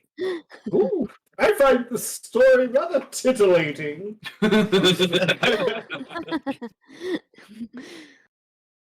You could say nipping. Eventually, it does reach the end of the program, and they just left off on a cliffhanger. The group was about to set foot in a scary fort reminiscent of the Alamo. It was off somewhere in South Arizona. And he says, tune in next time for Weird. I forgot the name of the program. Bye, goodbye. Dum, dum, dum, dum. She pulls out a fan because she's sweating. Anything else you'd like to do, Prue? She's gonna pick up the times. You gonna pick up the times? Yeah. Okay. Hell yeah. Roll me a luck roll. 000. 000. I forget if that means That's a fumble. So that's That's 100. Okay, so it's a very bad one. Yeah, so you go to get the times, and literally right as you're walking up, he gives out the last one. Where's my times? I just gave the last one to. I can't do this. it's just a regular man boy, and he's just like, yeah. I just gave the last one out to her, so I'm out. I've got to close up shop now. What is one? I mean, I've got this other newspaper. With this one.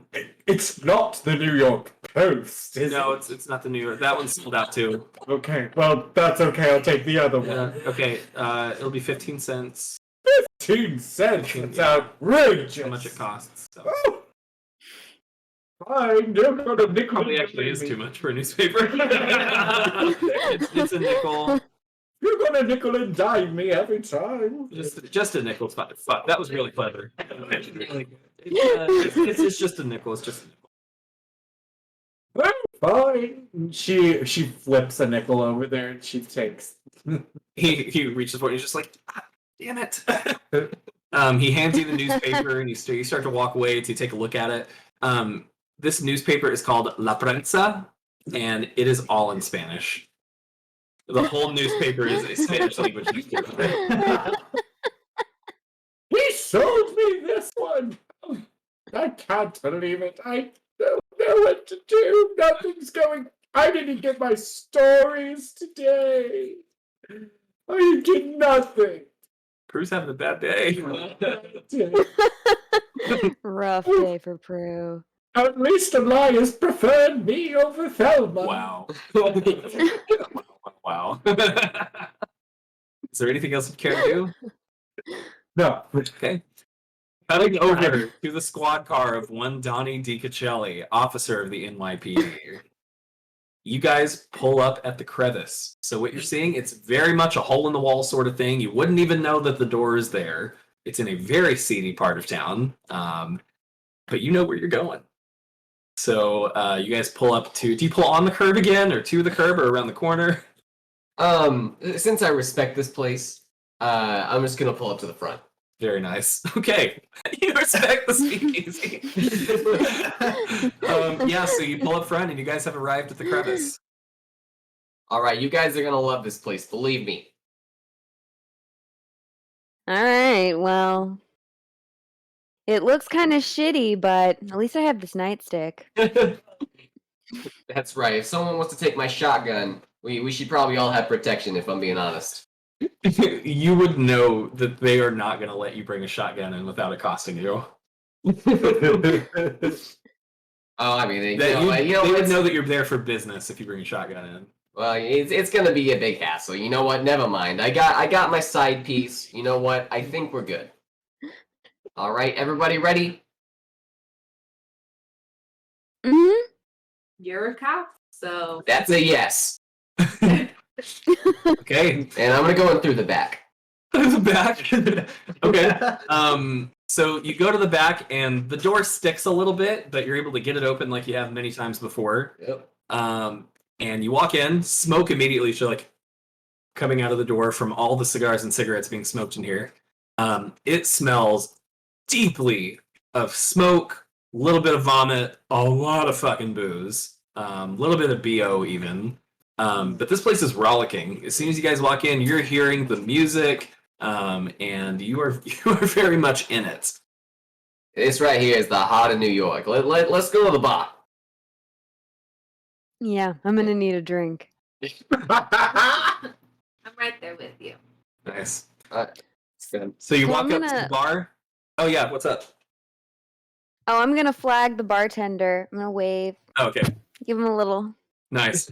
So the bartender is a sweaty middle-aged dude. He's bald on top, but he's got hair like around the sides. He's got a nasty, greasy-looking mustache. He's got a bulbous nose, red in the face. You can see the armpit or the sweat stains in his armpits.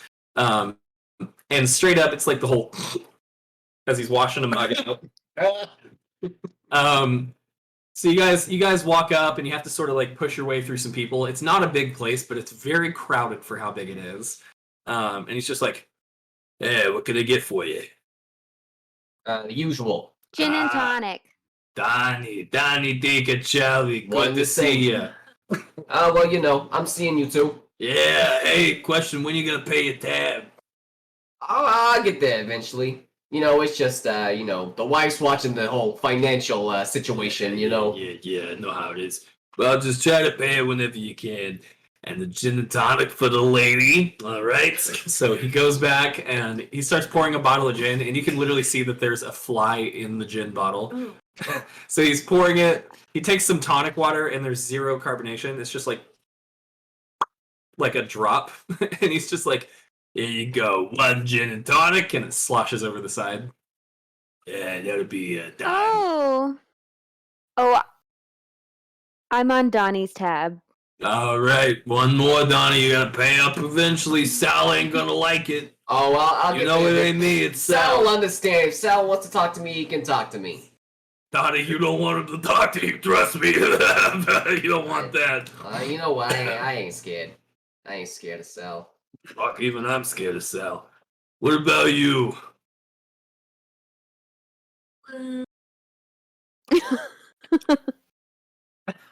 You know what? I think I'm good. Oh, come on, have a drink. Have a drink. I take We're at a look bar. Her drink, and I'm like, I'm too good for her. Oh, so high and mighty. You got a real high class dame yeah, here, she- Donnie. Too high and mighty for the crevice. Oh, she's too good, is she? We just met. Better keep your Oh, eye on that one, we're- Donnie. We're both such delicate ladies that we're just gonna split mine. I think it's enough for the two of us. All right. Well, if you need anything else, I'll be here. Okay. He farts as he walks away. And then and then as soon as he turns around, I'm just gonna dump the gin The and floor's tonic on the already wet floor. for some reason, so it doesn't make a lot of a difference. I missed her doing that, so I'll be like, oh, you really put that down, huh? Hey, Sal, or sorry, whatever his name was. Another. All right. Oh, damn, that was quick. All right, it'll be another dime. Eh. Yeah, you enjoy that. Oh yay. Thanks. So, And then I pour it on the floor again. I see that one, but I ignore it. Oh, what's a young lady like you doing with an old bag like that? I gotta ask. Oh, Prudence. Oh, you mean my aunt? I was like, geez, Francis. Not Francis. Goodness. Yeah, Prudence is an old bag. You're right. That's my aunt. She lets me stay in her house for free. But free. Well, you know, back in my Yeah. day, we had to pay to stay places. Back in your day of 1890. Well, that's the beauty of having a rich aunt. You don't have to do that. Oh, well, I guess, you know, everyone's on their own paths or whatever. What about you, Francis? Where you play some music? You got trumpet or Oh yeah. what do you do? Got my trumpet. You still have it with you. I always have my trumpet. Oh, you know, I love a good tune. Why don't you play like, I don't know, the Saints Go Marching In or something? Oh. When the saints come marching in. When the snakes come. When the snakes- Where the snakes come Ooh, slithering wait. in. Yeah, let's do Snakes Come Slithering In. I love that one. That's a good one. Yeah, I know. I'd pull it out. All right.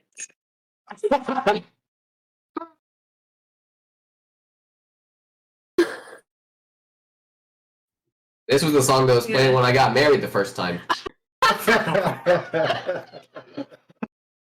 Wow. They played when the saints come marching in at your wedding.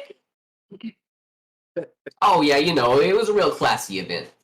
You know, didn't last too long, couple days, but you know, you can't have it all. Couple days. Wow. The wedding of the marriage. What a lucky. What a lucky woman indeed. Oh yes, she was, but You're Catholic, right? Catholic. I'm just assuming because you're Italian.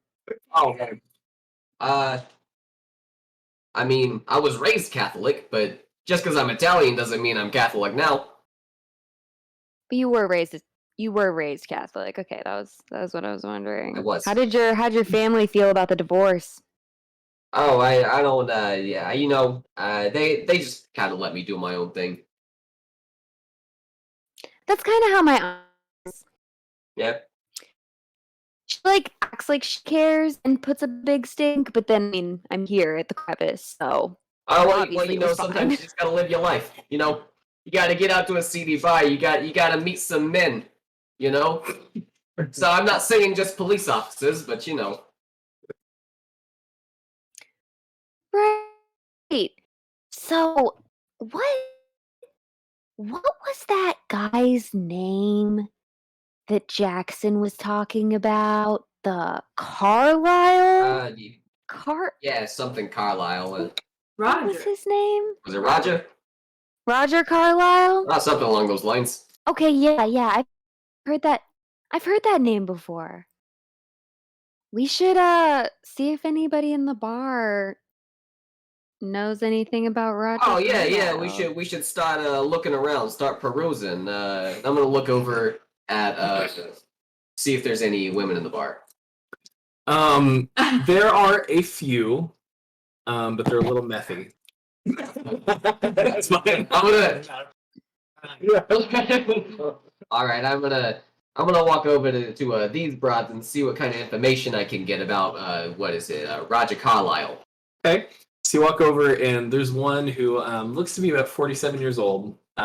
She has got sort of like curly red hair that looks a little greasy, and it looks like it's fallen out a little bit. She's got a mole with a huge hair in it right here, like way too much eyeshadow on, and she's wearing all leopard print.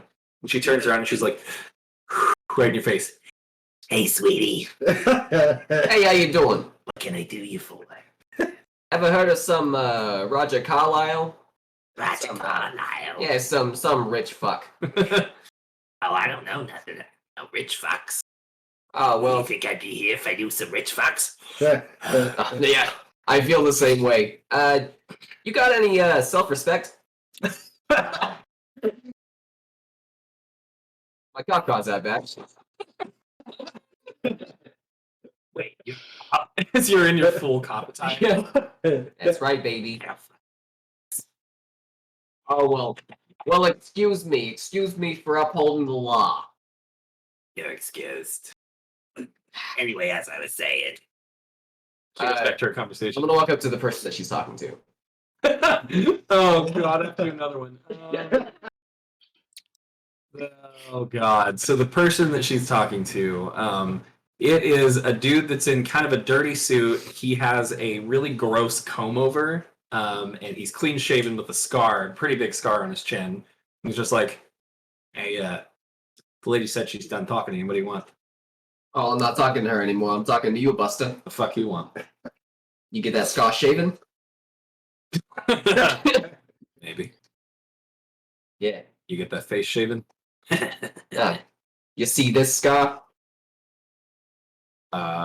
Do I? Yeah. All right. Stabbed by a junkie last Tuesday. Then it's stabbed by a junkie. I've been around the block, is all I'm saying. Think you're tough or something because you wear a badge? Well, you know, I'm not saying the badge makes me tough, but I am saying this side piece makes me tough. And I'm gonna pull out my gun. There's like 5 or 6 people around you, and they're all instantly just like. They've all got guns of different sizes. This dude in particular has a sawn-off shotgun that he's got pointing at your gut now. He's just like, easy there, Piglet.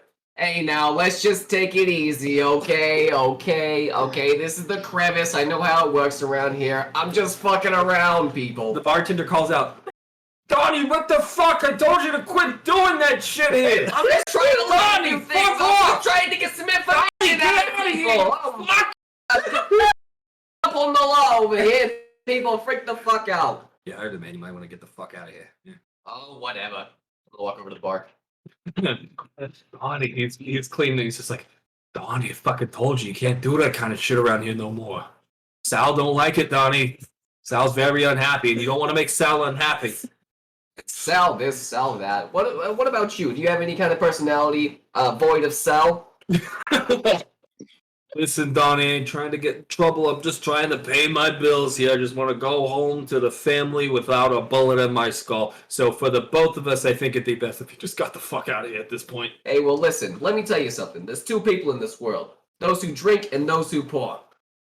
Those who what? Oh, and poor. Wow. He looks up, he stops cleaning, he's like, you're a real son of a bitch, Donnie, you know that? Yeah, I've been told. I'm just gonna keep drinking. And he's going to accept his position. Is anybody still looking for information in the bar? I tried. Yeah, Okay. so Oh my god. I just caught wind of all of that, and I'm realizing that my aunt Prudence was right. That I shouldn't have gone, but I will die before I ever admit that. So I'm gonna pretend like I'm having fun. And I'm gonna ask the bartender. I'm gonna be like, who's Sal? Does he come around here a lot? Well, yeah, he stops in every now and then. He owns the place. He owns a lot of places around here. He puts his dirty towel over his shoulder. Oh, like what else does he own? I don't want to get too much into Sal's business, but Don't fuck with Oh. Sal is all I can say. One day this says, this guy over here. Fuck, he's Yeah. gonna end up at the bottom of the Hudson. Oh. Yeah, Sal's supposedly real tough. He's a real tough guy. He is a real tough guy, I'll Donnie. tell you this much. I'll tell you this much. Never seen him. Never seen him around here. I don't know. He just has some I don't know. Solid. I can't think of the word. He's got a reputation. He does have So a reputation. what is Sal Donnie. like? Is Sal some kind of rich guy? Is he like Roger Carlyle He rich? ain't no Roger Carlyle, but Sal's rich. Wait, you know about Roger Carlyle? Well, who don't know about Roger Carlyle? He's some fucking fat cat who lives in Manhattan. Yeah, That's he's been all over the news. Yeah, I ain't That's I all. ain't heard nothing for a while. I think ain't he dead? I heard he was dead. Mm. Huh. Hmm. Well, I've been hearing a lot about him. One of my friends was asking. Not as interesting as Sal, though. I think I'm really more interested in Sal. Listen, I don't want to talk about Sal no more. Sal don't want me talking about him anyway, so I'm just gonna go back to my work. And he starts putting up very dirty glasses where they can be poured into again. Just organizing. And then I'm gonna. One thing I forgot to mention, it just Like, occurred to me, I'm lean on so the- sorry. Anytime you guys succeed on a skill roll and you don't use luck points to get there, write it down somewhere because you might get to improve that at the end of the night. I'm so sorry that I forgot to tell you that. Okay. So, okay, anyway, go back to it. I'm sorry. Is she frozen? So Sounds I'm gonna. Vicious. I'm gonna lean on the counter like, come on. I really want to know about Sal. He seems like such a cool guy. But not as cool Oh as boy. you, Roll charm again. obviously. Or in this case, persuade. Okay, boom. Well, that is a 12, and Holy it's shit. I think that's a. Wait, where's my persuade? Yeah, that's Holy gonna be shit, a you got an third extreme. level Oh my God. success. Are you kidding? Okay. Jeez. So he's just like, all right, listen. Don't tell him that I was talking about his business, but Sal owns a lot of the dens around here. Sal has a lot of investments, shall we say. Sal has, he's got a lot of money tied up in a lot of places, so you don't fuck with the order of things, right? Or Sal will come down on you, and he will come down hard. I seen the dude's Blaine's. I seen David Blaine's. Somebody questioned Sal one time. I saw the guy's brains blowed all over the wall. Broad daylight. Nobody did a thing. Don't fuck with Sal. That's all I can say. Wow. Whoa, that's crazy. Well, thanks for sharing. Yeah, you're welcome. You're welcome. You guys gonna go anytime soon? Because I'm really uncomfortable. Hey, we're having a good time. I You're trying to rush us out of here. Well, we're business. It's right about that time that you happen to glance over and notice a stack of like grimy, dusty-looking newspapers that's in a stand, kind of off to the side of the bar. So I'm gonna go over there and start Hell looking yeah. at that. So you pick one up, and since you're not here, I'll let Frank read it off. What's this? There you go. Put it up for the chat. Oh, well, this is real interesting. Carlisle massacre confirmed.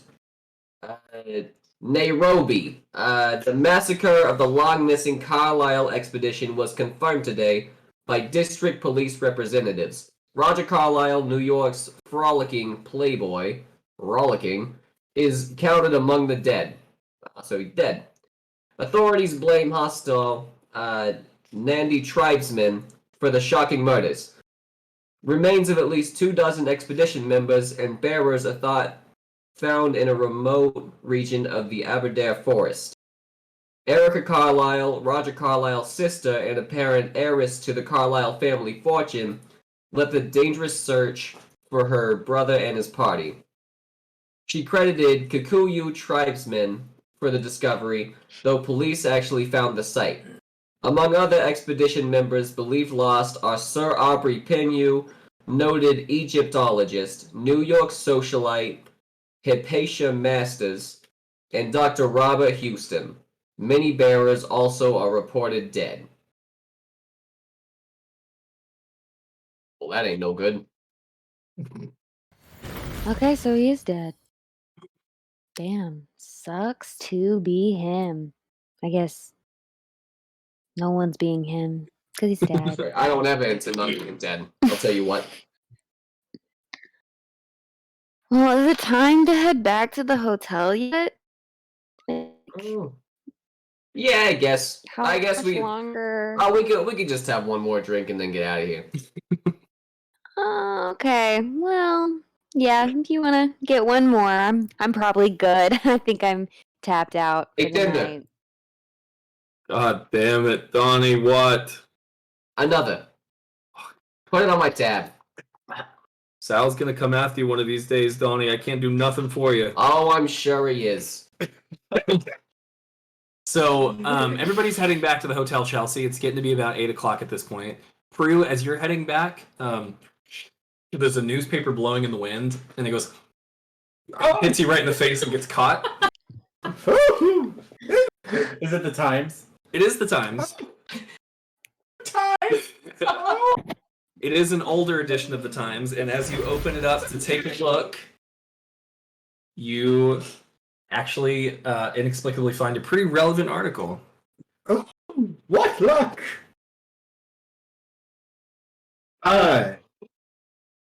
You okay? Yeah. Okay. Nairobi, June 19. 5 African tribesmen convicted ringleaders of the vicious Carlisle Expedition massacre were executed this morning after a short, expertly conducted trial. To the end, the tribesmen steadfastly refused to reveal why they had slaughtered Mr. Carlisle and his companions. Mr. Harvis, acting for the colony, clearly implied throughout the trial that the massacre was racial in motivation, and that the fair-skinned victims were subject to the most savage treatment. Preventing all but the most preliminary identification of the remains. Miss Erica Carlisle, defeated in her efforts to rescue her brother, left several weeks ago, but is surely comforted now by the triumph of justice. Woo! Okay, wow. Okay, woo, wow. We all You just see go, Dawson column. all right. Gosh. Okay. All right, so you guys all All right. arrive back at the Hotel Chelsea, and it is about 7:58. Oh, ding dong, right on time, as per usual. Is everyone else on time? Yeah, everybody gets back in like between 7:45 to about 7:58. You notice when this group walks in that Thelma smells of smoke and like sweat and shit. Not and shit. Well, maybe. Thelma, where have you been? Don't worry about it. It was just this like cute little bar. Like it was not a big deal. Cute! You smell like the backseat of a Studebaker. Okay, yeah, and that's the new smell. Everyone who's like cool and young smells like this. I don't know what to tell you. Okay, well, I'm just telling you. If this is not part of what we taught you at the cotillion. Oh my god. You have to stop bringing up the cotillion. Like, yes, I went to cotillion. Obviously, it didn't work. I'm still a The mess. time is now 8 o'clock. Oh, beautiful! Ding dong, it is time. Come in, Mr. Elias. You're in the lobby of the hotel. I think she can manifest too. Because that's the time. She's like, I mean, where is this guy really? You said 8 o'clock. I did. Where is he? I don't see him. I said his name and he's not here. I don't think you had Yeah. anything to do with it, but It's Yeah, I don't think 8:01. that's He's how late. that works, Aunt Prue. well, he said 8 o'clock. I just think he should be here at 8 o'clock. I don't got time for this. I mean, Where is this country coming to? Punctuality, I say, is the secret to success. Punctuality. First sensible thing you said all night, I'll tell you what. let's just give him Go. 15 minutes. If he doesn't show up in 15 minutes, we can leave. I guess That's the rule, I think. Yeah, that's the rule. We can, if he doesn't show up in 15 minutes, we can leave.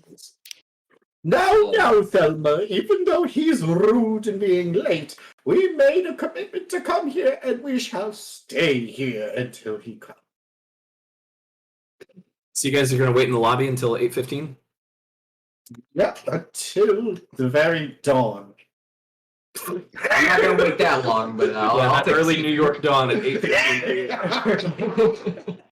Is everybody in agreement? Yep. Okay. So you guys wait around in the lobby.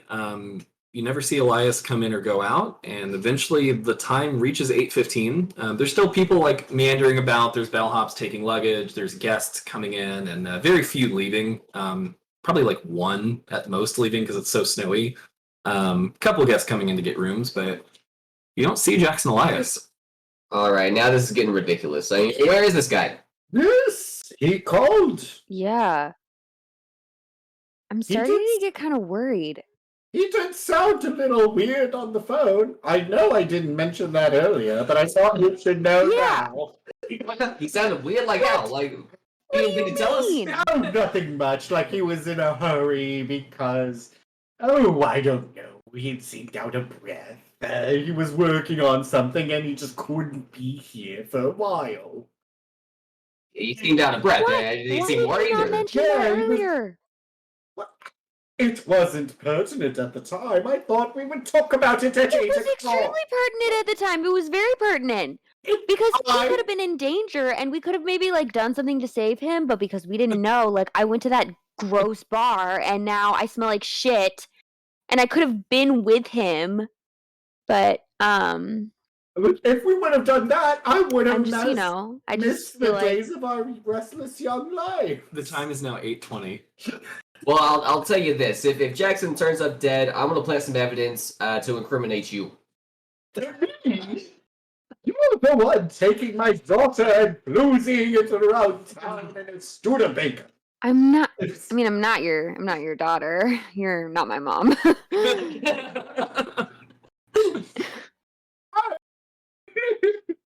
Yes, I know, but under my roof, you have to follow my rules. Oh my god. I'm gonna do a shot every time you say that, and then I'll get The blackout time is drunk. now 8:25. Oh dear. I mean, what are we just gonna stand here? What, are we gonna give up? Are we gonna look for him? What are we gonna do? Prudence is gonna ring the service bell. Ding ding! Hello! Hello, service! The valet from before, who's now looking kind of tired, comes around the corner. He's just like, "Hello, how can I?" Yes, Oh, boy. God. Oh God. What? Yes, boy. We are looking for Mr. Elijah. Us. Elias, the one that you were asking about earlier? Yes. Jackson Elias. You don't even know his name. He's up in his room. He's in his room. Yes. Yes. You We got would here ready. like to surely know the room number. It's and he looks over at Thelma and he's just like, room 410. I mean, he got here like an hour ago. Whoa! Okay, whoa. Is that why you've been out here? Were you? Yes, we were Oh. expecting you to walk in. Well, you didn't think to tell us? You didn't think that was pertinent information? Could I have can't just walk up to strangers and tell. You know, why am I explaining myself to you? Why am I explaining myself to you? He's up in his room. I just oh my god. He just walks back into. I into, like, What is your manager? I'll talk to her. So I'm already going to the elevator. We've been wasting all this time. Yeah. Go to the elevator. I've caught an elevator and I'm gonna see them coming and not hold it open Oh for my them. god. Oh, Princess with a bottle. Are you guys actually are you gonna try to force your way in there? You're just gonna accept. I just imagined that like we couldn't get there in time. So I was like, oh, what the But fuck I'm are you doing? Are you gonna try to roll against? Oh, I want to roll again. Okay, so how are we gonna do this? So slide and it's just pressing a button. So let's just roll opposing dexterity for Thelma and Prue again. Pressing the button Oh versus no. getting inside. That's Um. a fail. Well, I failed too. You both failed? Okay.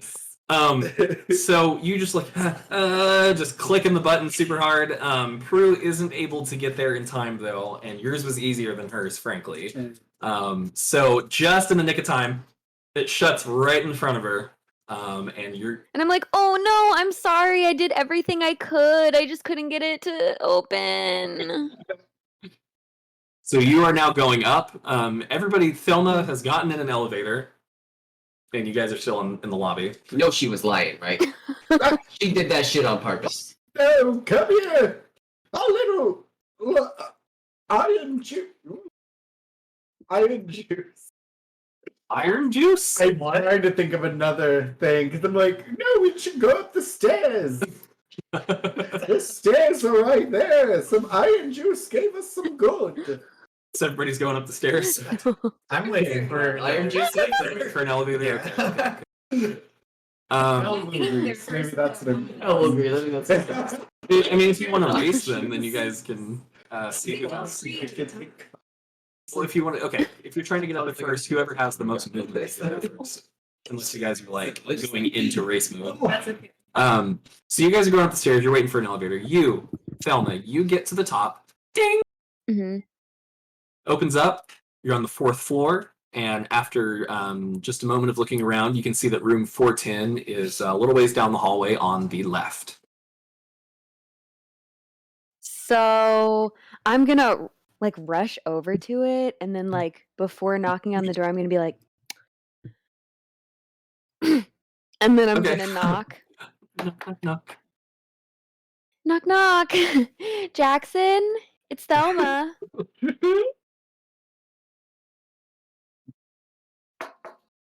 Jackson, No it's answer. Thelma. I'm going to. Okay, Jackson, I'm gonna come in. So that's happening, and I'm gonna pick the You're gonna lock. pick the lock. Okay. Yeah. All right. So the door is indeed locked. Go ahead and roll your lockpick. Okay, let's see. That is a success. Nice. Yeah. all All right. right. Yeah, that's a success. Okay, so you fiddle around with it. The door unlocks. Right about that time, you guys reach the top of the stairs, just because it's taken her a minute to fiddle with that lock. And you see Thelma down at the door, jiggling something around in the lock. Prue is huffing and puffing. She is. All right. They don't make stories like they used to. They made them so much taller now. Back in the So yeah, you you guys all get around to where Thelma is. Right as you click that lock, open Thelma and push open the door. And the first thing that I need you guys to do is everyone make a sanity roll. Oh, So Oh, what you're no. gonna do is roll your hundreds, and Oh, you are trying boy. to beat your sanity. So it's above Question, my is this sanity. Or because if so, I would be immune as a forensic science. That is a good question. So not quite, and I'll explain why in a minute. No, okay. I just want to know if I need to make a roll. Yeah, I will modify yours potentially. Just go ahead and make the roll for me anyway. we're trying to roll lower. Yes, you want to roll under. Okay. More sanity equals. Okay, under. Thank God. Barely. Okay, so tell Okay, me then I succeed. pass or fail. Pass. Pass. Pass. Pass. Pass. Wow, you Nice. guys all lucked out. Okay. Got it. So, in this particular instance, while you are about to be horrified, you will not no. actually lose any sanity points. So what is happening is that as this thing happens, as you witness this, you're not fully comprehending what's going on in the moment. So when we do sanity and you pass, it's your brain sparing you the full gory details of what you're witnessing. Okay. Because if you truly realize the implications in that moment, it'd be bad. Your brain is it's repressing to help you. Okay. So you open up the door, and what you see is a hotel room. The lights are off except for one desk lamp. It is dark outside now. There's just the last rays of dusk that are shining through not a window, but an opened door at the other end of the apartment. The place is in a mess. So it looks torn apart. Things are opened. There are papers and stuff scattered on the floor. You see 3 figures in the room. One of them has it's just going around the corner of that opened door onto what you assume would be a fire escape. The second one is in the doorway behind it, and the third one is in the middle of the room. These are dark, hooded, cloaked figures. And the one that you can see in front of you, the lighting is poor, but it has something coming out of the top of its head and going down the side, some sort of tassel or something that's attached to its garment. You could tell. But again, the lighting is pretty poor in here, so you're not able to make out all the details. The last So thing is there a light switch? there is, but give me a second. The last thing that you see, Okay, yeah. just as you sort of take in this moment, you look down, and at the feet of the one in the middle of the room, there is a body that is laid out on its back across the floor.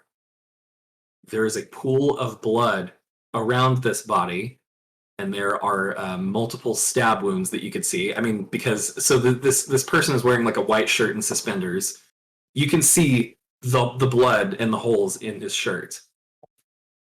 His face is also bloody, but you realize just by the stature and the haircut that you are looking at your good friend, Jackson Elias. What do you do? So I start fiddling in my purse for my gun. So drawing a gun. She's running to Thelma. Thelma, what's going on? So you're trying to push your way to Thelma. Yeah, I draw my gun. Draw your gun. I am nervously standing in the corner. Okay, the corner of the room or in the hallway. It would be like around. Okay, yeah, because she's just like I just swung over heard the this. door. I just heard the scream. Just like, ugh. And what about you? I'm standing in the back with Rocky. Okay, so you're drawing a gun and you're drawing a gun. Mhm. We are going to enter into our first combat. So, initiative is determined by dexterity. So I need your dex and your dex. 50. 50 for you. My dex is 65. You 65. Okay. 65 for me too. I don't need yours.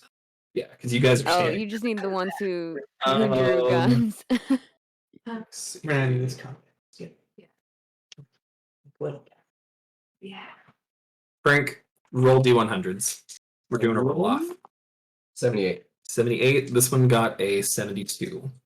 So it is going to go first. Well, before you, I should say. So initiative order is going to go Thelma. And Thelma, I need your current HP. My current HP is, oh boy, I believe it is 9. So 9 out of 9. Donnie, what is yours? Oh, I'm sorry, the what? What's your current HP? 12. 12 out of 12.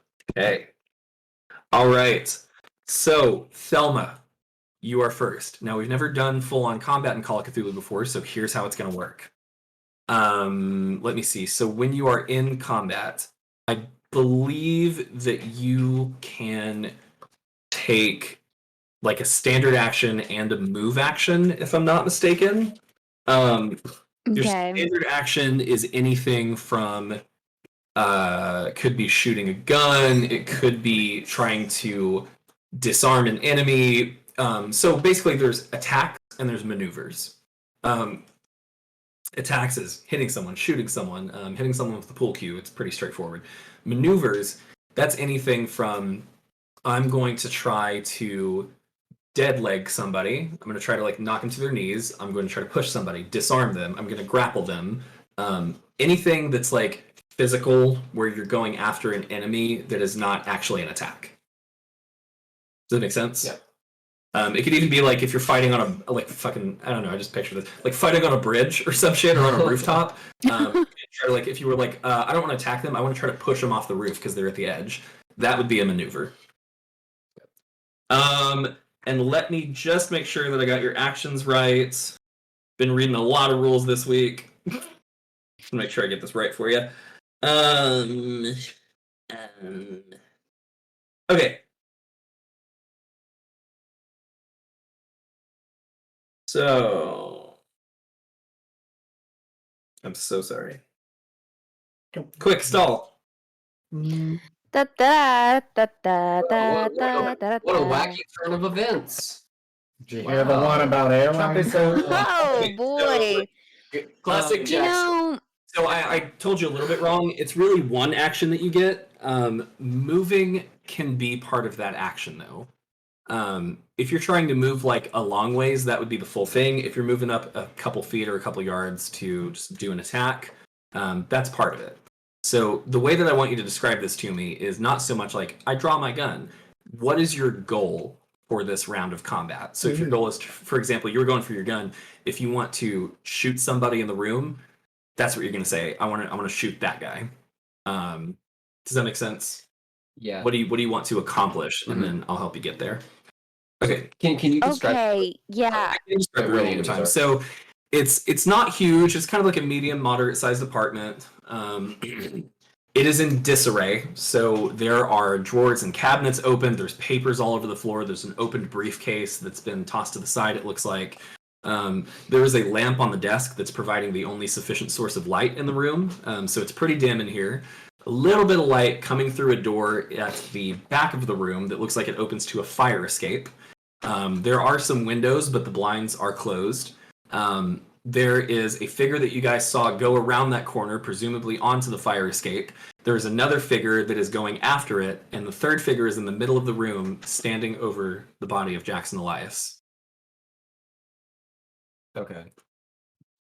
So, who's going first? Thelma will be first.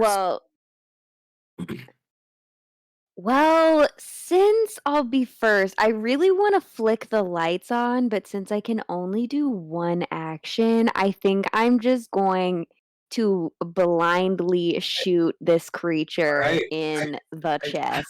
Going for a shooty shot. Okay, so what I need you to do is make a firearms handgun check. We'll see if you can do it.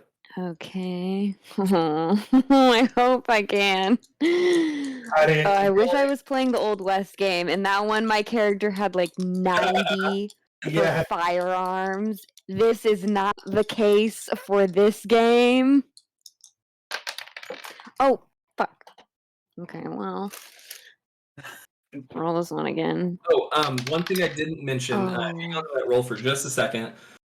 Since you are doing a firearm, what Mhm. figure that you're shooting at is going to do is called dive for cover. You can't dodge a bullet, but you can dive for cover.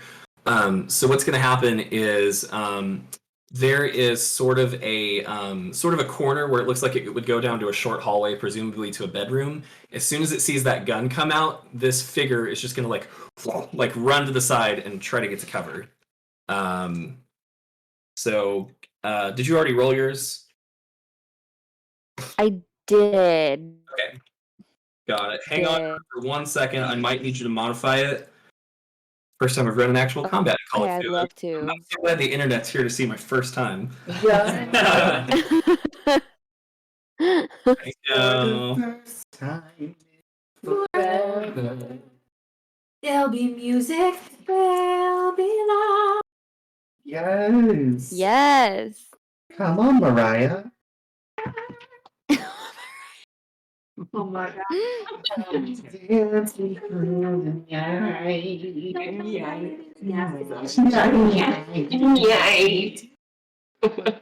Got all of them right. That's when Buddy you have to join in with don't let them in. Don't let them see. Good girl. You always have to be. Okay. All right. So I'm gonna make a roll myself, and we'll see how that resolves. Everyone. Oh no. I worry about So- Thelma. So this is going to be good for you. So this target dove for cover. However, they did fail their roll. Now you need to tell me whether you succeeded or failed your roll. I also You failed. also failed. Okay, that's unfortunate. So what's going to happen is you do pop one off. It does dive for cover, and had your aim been a little bit better, you would have hit it. But it's just you were scrambling. It was so heat of the moment. You're just like, you couldn't quite get him, but you missed it by that much. So it has dove to the side around just a small corner. It then gets up, and you can just see like kind of like a knee or an elbow poking out from around the corner, and you hear something that sounds kind of like metal sliding on leather, just sort of like a. And then from around the corner, you guys are noticing now. So the other two, right? The other one has gone through the door. It's now stepped onto what you now see is the fire escape. This one that's coming back around the corner, you're noticing is a little bit bigger than the other two, it would seem. So it rushes around the corner and just goes, and it's holding something that looks long and sharp in its hand. It looks like some sort of machete or knife or something like that. So it is going to run up at the closest thing to it. And unfortunately, Thelma is the closest thing to it. So here are your options. Okay.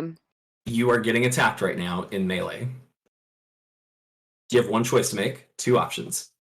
Do you fight back or dodge? If you fight back, Dodge. you're going to use brawl skill, which is your melee skill, and if you beat it and fight back, you do damage to it. So it can take damage during its own attack if you pass the roll. If you dodge, and also in a tie, the attacker would win if you fight back. If you dodge, you're trying to avoid damage, so if you pass, you avoid damage. Also, you will win ties. So if you dodge, you win the tie. If you fight back, you lose the tie. Okay. So you're going to go ahead and Okay, dodge. I have a little bit better odds with dodge, so we're gonna go with that See what one. happens. What'd you get? Oh my god. Okay. Yeah. It passed. It passed. It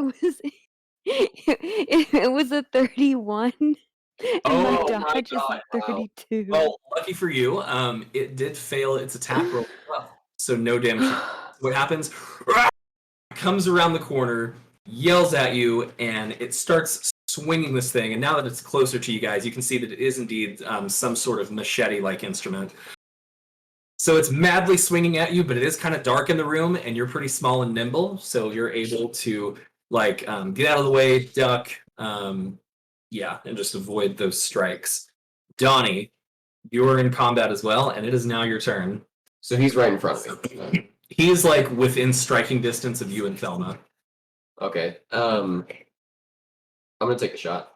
Okay. Pop off that revolver then, and it is.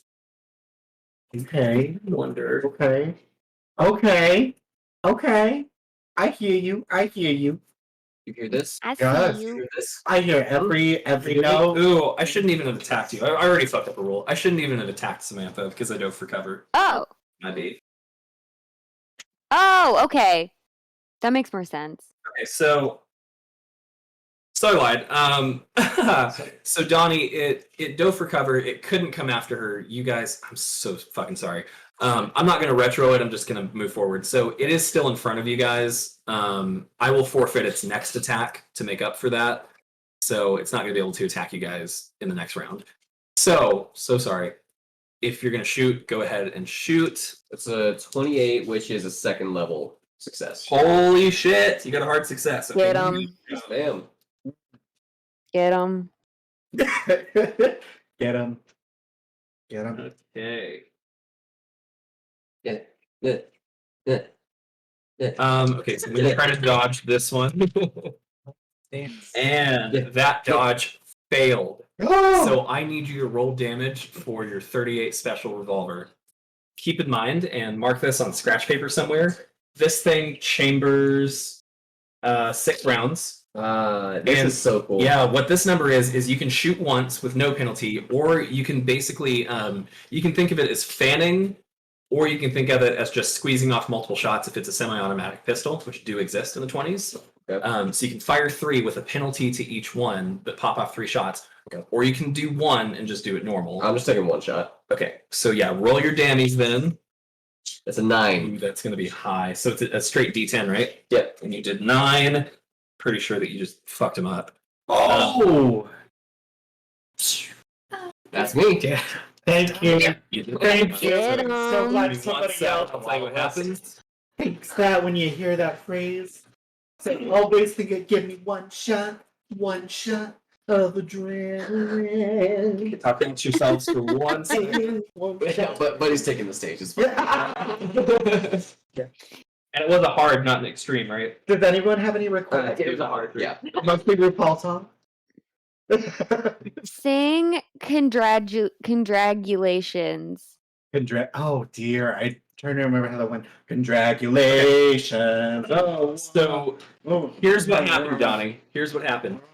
You whip out your 38 special and you fire one off. And I'm gonna need you to roll a ding. What goes into this? Oh, do you need it? Oh, you got it. I got him right. Roll a Don't d20. worry about me, darling. Okay. Roll a 20 for me. Roll it. I promise, chat. Combat will get faster. This is my first time doing it for Call of Cthulhu. 17. First 17. time. So that means okay. So what happens, Donnie?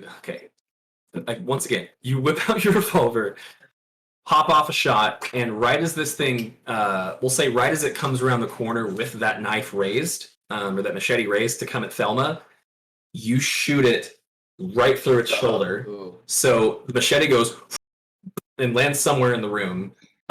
It gets hit so hard that this thing cries out like screams. You can see the blood spurt from it, and it hits it with such force that it falls to the floor, and it's like gripping its shoulder, and you can see blood pouring out between its fingers.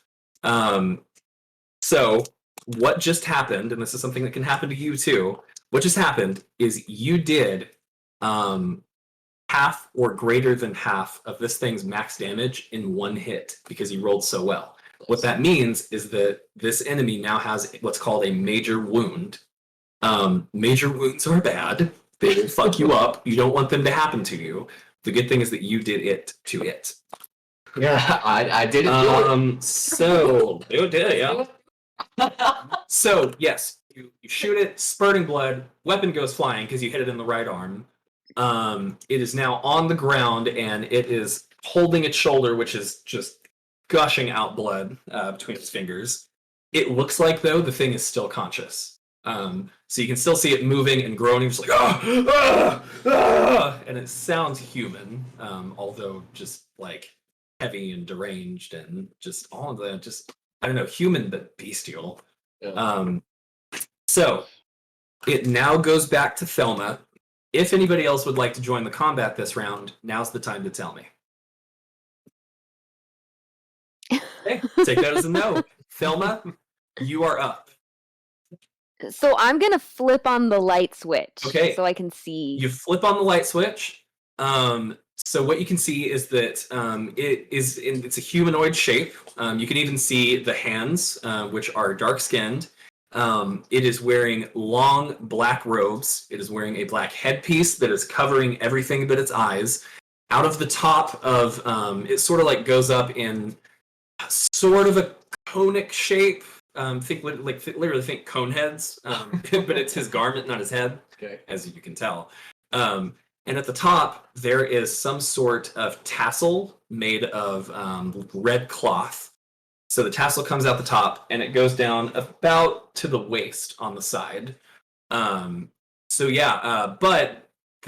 this person is on the ground. You can now see the blood everywhere, both just from Jackson Elias, which is everywhere, and then on this thing, which is pouring out of its shoulder as you speak. Flipping on the lights is pretty easy, so if there's anything else that you'd like to do, I'll probably give it to you. Okay. Can I take another shot at him while he's We'll have down? to reload first, because if you remember, your pocket pistol holds one shot. round. Yep. One bullet. One thing that I should tell you guys, because this matters right now. So, first of all, keep track of how many bullets you've used in your mag, because you may have to reload. We'll just assume that you guys reload out of combat. In combat, it'll have to happen in real time. It is possible for you to chamber one round and pop it off in the same action. You will take a penalty die, so it'll be you'll have a little bit of a think of it as getting disadvantage, basically. But if you want to pop one off really quickly, you can chamber one round and pop it off in the same action. Otherwise, you can take your action to reload up to 2 rounds into your gun. Ooh, okay. Unless it is a machine gun with a belt, I in want which case to. we'll take 2 actions because it takes a while. I want to do the chamber thing with Okay, my so one first bullet. penalty die. So what we're gonna do is you reach in your purse, I assume, and take out 1 bullet to put it in your little pocket pistol. Because it's happening so quickly and you're trying to get it up to shoot again, you will roll a penalty die. So make your firearms check, but roll a second tens one, the one with 2 numbers on it. Okay. You will take the worst one. So it's like getting disadvantage. Right. Well, I failed anyway. Roll again. So this is actually better. So my first one was a 59. The worst one is a 59? Which does not. Okay. Yeah. Okay.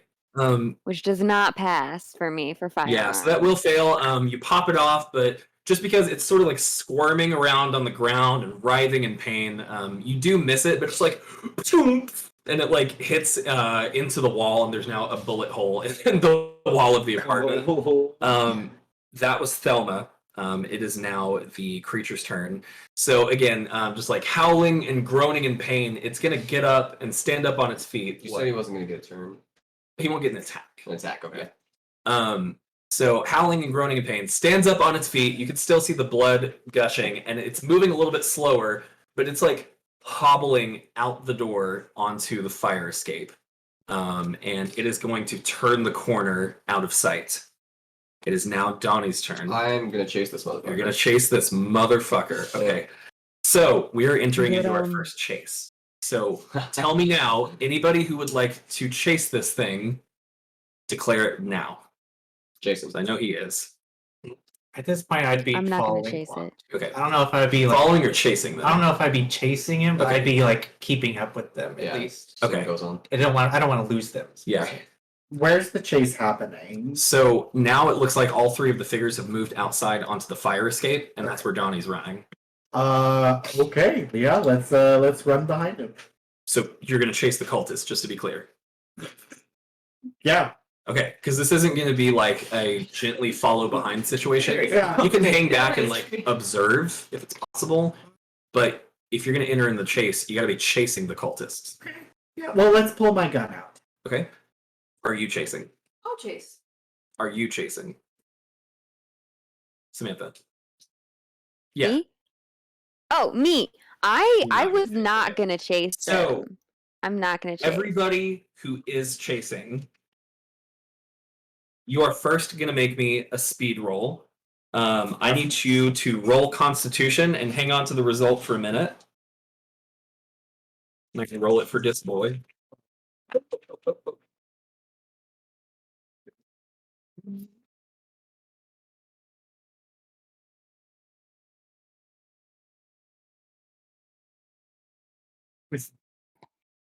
chilly. You go.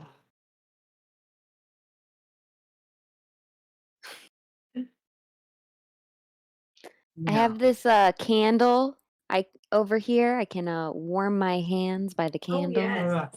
Lucky. Yeah. It's also not even cold here because it's California. It's never cold here. Does it smell nice? Yeah, Okay. it's a Do you have the results It's a of your vineyard constitution chateau. roll? Yes. Okay. So we're gonna go first with you. Pass. Okay, so you passed. Good. So was it just a regular pass? Yep. Okay, so just success. Good. What is your movement rating? 7. 7. Okay. Double pass. Okay, so hard pass. Good Yes. job. Or hard success. Yeah. What is your movement rating? 5. 5. You're gonna chase as well. Yeah, failed. You failed. Okay. What is your movement rating? 7. For the chase? Yeah, I know. For the chase, it's going to be a 6. Yeah. Okay. So for the duration of this chase, Francis's movement is a 6. Okay. All right. So, unfortunately, you're not able to get to it in time. So it's not going to be an outright chase. So you're not going to be like right on top of it. It does have the advantage on you because it starts moving, and then once you have turned the corner, you realize that it is now booking it down the stairs. It looks like that this person or this humanoid is sort of like coming back to the land of the living a little bit mentally, and those survival instincts are kicking in. So you run out there, you hit the top of the fire escape, and it's already like a flight and a half of stairs down. Looking down, you also see that 2 more of these hooded figures are down there as well. One of them is about halfway down to the ground. The other one has actually reached the bottom of the fire escape. As you step onto it, you feel it like, which is really upsetting, especially since the wind and the snow are still blowing out here. You feel this thing swaying and hear it like groaning as you step on it. Okay. I mean, they're already so far ahead of me. And obviously very fast. I'm just gonna stop and just kind of see where they go. See where they go. Yeah. Okay. So Prue and Francis, you would be seeing the same thing. You're still behind Donnie, and there's really only one person can fit through that doorway at a time. So you would sort of see the same thing. So yeah, they keep on running down, and you feel the fire escape swaying and moving in the air. At the bottom, you can just barely see through the snow. One of the hooded figures has opened the door to a car, and it puts it in reverse as the second one has now reached the bottom and is running up. That last one is still running down the last part of the staircase. Second one gets in the car. Is there anything that you'd like to do at this point, or are you still watching? Is there any place that would be a better vantage point to see the license plate? To see the license plate. Okay, what you can do, it's going to be a little hard because of the snow and the fact that you're up so high, but I don't think perception is a thing. I'm pretty sure it would be spot hidden. Yeah. Yeah, go ahead and roll me spot hidden, and we'll see if you can pull it off. 65. 65? Okay. Either one of you two that are at the fire escape, you can also roll spot hidden and see if you can see the license plate. I would love to. She does not. Wait, so I'm at the. Not in a place where you can see because you two were going to hang back a little bit more. Yeah, they're kind of in front and it's a little congested. Kira, you want to roll spot hidden to see the license plate? Can I see what color the car is? Yeah, I'll get to that in just a second. Good question. Oh, 14. That's a good roll. Success. Is that a Well, up. First degree success. Okay. regular? Oh, so it's still just a regular one? Yeah. Regular. That was really good though. 14 is a pretty goddamn good roll. What's your spot hidden? It must be pretty low. 25. Yeah. I think it starts out pretty low. I just went hard on it. It does, yeah. Okay, good question. So Should have written down the license plate. So I'll just make it up now. You are going to be able to read half of the license plate. You can't get the full thing because of the snow. The last part that you see, 6G5, and that's the second half of the license plate. 6G. Yep. And right now, only Francis knows that. Did anybody see the plate number? 1 second. So to answer your question, the car is black. At this point, the last one, it's running, but you guys who can see it, can still see that it is leaving blood in the snow now. It's running to the car, and it actually stumbles and falls onto all fours and sort of like crawls its way for a minute, finds its way back onto its feet, and just barely gets in the car door as the car starts to speed off.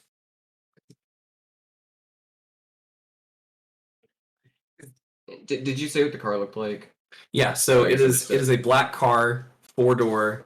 I don't know 20s cars, but it's pretty generic as a thing. It's not something that really stands out, but it is a 4-door black car. I'm sure Francis will share this, so you can probably put it in your notes safely. The last half of the license plate is 6G5. Did you see the license plate? Only a little bit of it. The part of it was 6G5. Oh, I mean, which part? Was it the first part, the last part? Last part. The last part, 6G5. Oh, you Donnie's on the job. must have stellar ocular muscles. I must congratulate you for them. But my eyesight has been. The scent of blood is still permeating the room.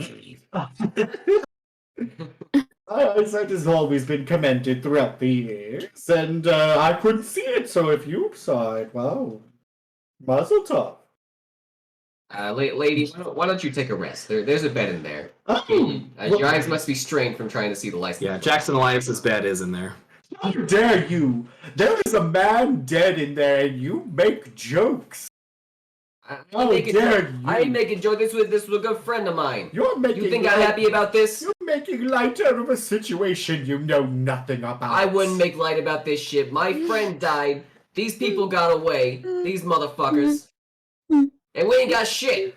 We should call the police. I am the police. Call your friends then. I don't have any friends in the force. So we don't have to talk about that. Real fast, anybody who fired off a shot or any number of shots during that combat, make sure on your inventory page that you mark off the use of that ammunition. Because you will have to buy ammo in this game. Where's the inventory? Oh, I drew on you. It's either on the second page or the back of that one. There you go. So yeah, so you used one of your 38 special rounds. Samantha, you popped off 2 of your 25 ACP rounds. Sam popped off. So ACP. yeah, just mark off that 25 and write 23. Yeah. Oh, boom. Can I go to the lobby and call the police? If you would like to run down the lobby, yes, you certainly I can. would love to run down the lobby and call the police. Meanwhile, I'm gonna pick up the weapon that he dropped and examine it. Very good, very good. Okay, so you take a look at that, and let me see if there's a relevant skill. Sorry, just to take your character sheet. I guess I should hang on to Sam's physical one. Let me see. I'll say that you can just make a general intelligence roll or education roll. Well, let me ask you this. As you inspect it, what are you trying to learn? I'm trying to learn like what it's made of and where it came from. What so, it's like, made of, if where it I came can, so like if they bought it somewhere, if there's like the craftsman's signature on it or something, or it's made of certain metal. That is a good question. That'll be education. Education. Yep. Okay. Oh yeah, that's a 4. Shit. That's another Alright. extreme Yeah, Okay, success. that's fantastic. Make sure that you mark off those success rolls, by the way. You can just like write it down or put a. I wouldn't write it in pen because this will happen every time. But put a check mark next to it in pencil or something. Okay, so very, very good. So you actually recognize what this is after a moment of inspection. It is similar to a machete, but it's not what you would call a machete. This is a pranga. In other words, an African bush knife. So this is something that, like, if you were having to cut through tall grass or jungle or something, specifically, this tool originated in Africa. As far as the metals, it looks to be made of steel. There's really nothing special about it. The handle has a little bit of rope wrapped around it, but there's no name of like a manufacturer or a blacksmith or a year or anything like that. But just through your study in universities and such, yeah, you recognize this to be an African bush knife. Okay, I'll share that information. Like, this is from Africa. I bet they were from Africa. Of course it's from Africa. I looked at it and saw it. Oh, wait, I'm not there. Yeah, you're not here. Is she crying? There.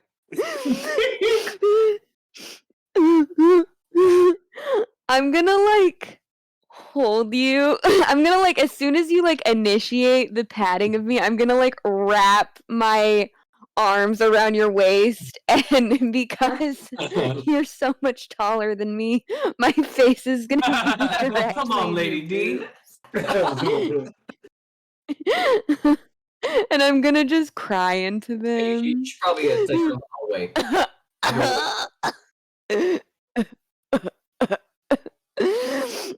Why is no one else crying? We were all friends with this guy, and he's dead. We've seen his mutilated body, and nobody else is having an emotional reaction. What happened? Can I take a minute to grieve Or you wanna the loss of my... Elias? Huh?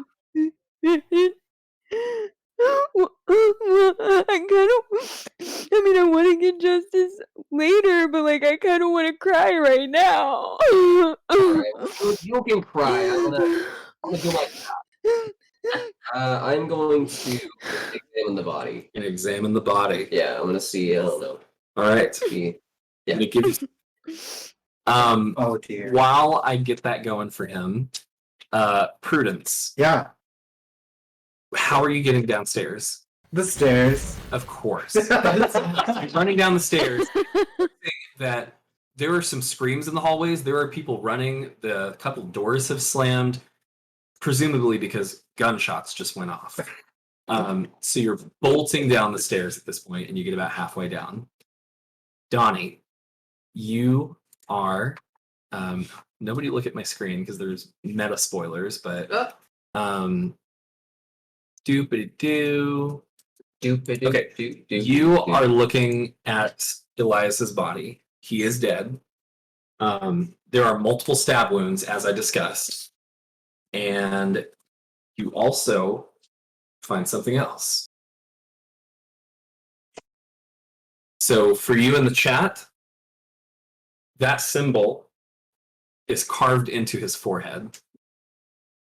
Oh, You guys, I have a picture. yoicks.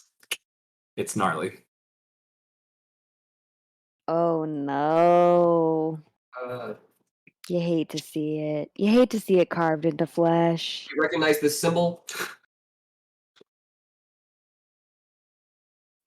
Nobody? Can I make that roll to see it? Yeah, you can make it. I'm gonna... This will be education. What were you saying, Sam? Another education. Yeah. Oh, I'm gonna pull away Another from really good education. It's just regular. Francis, I'm 1 point off from a hard and I'm gonna leave. Oof. I'm gonna leave a face of makeup on her shirt, like a full face of tears makeup, and then I'm gonna use like the end of her shirt to kind of like. No. Thanks. Funny on this. Oh no! What the fuck? Oh no!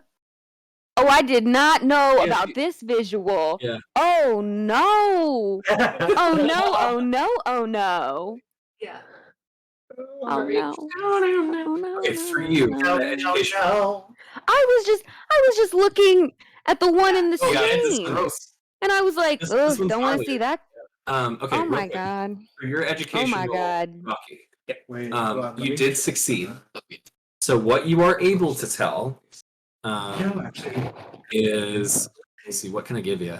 So, okay, so based on your previous association with Jackson Elias and your work, you don't know for certain, I can't.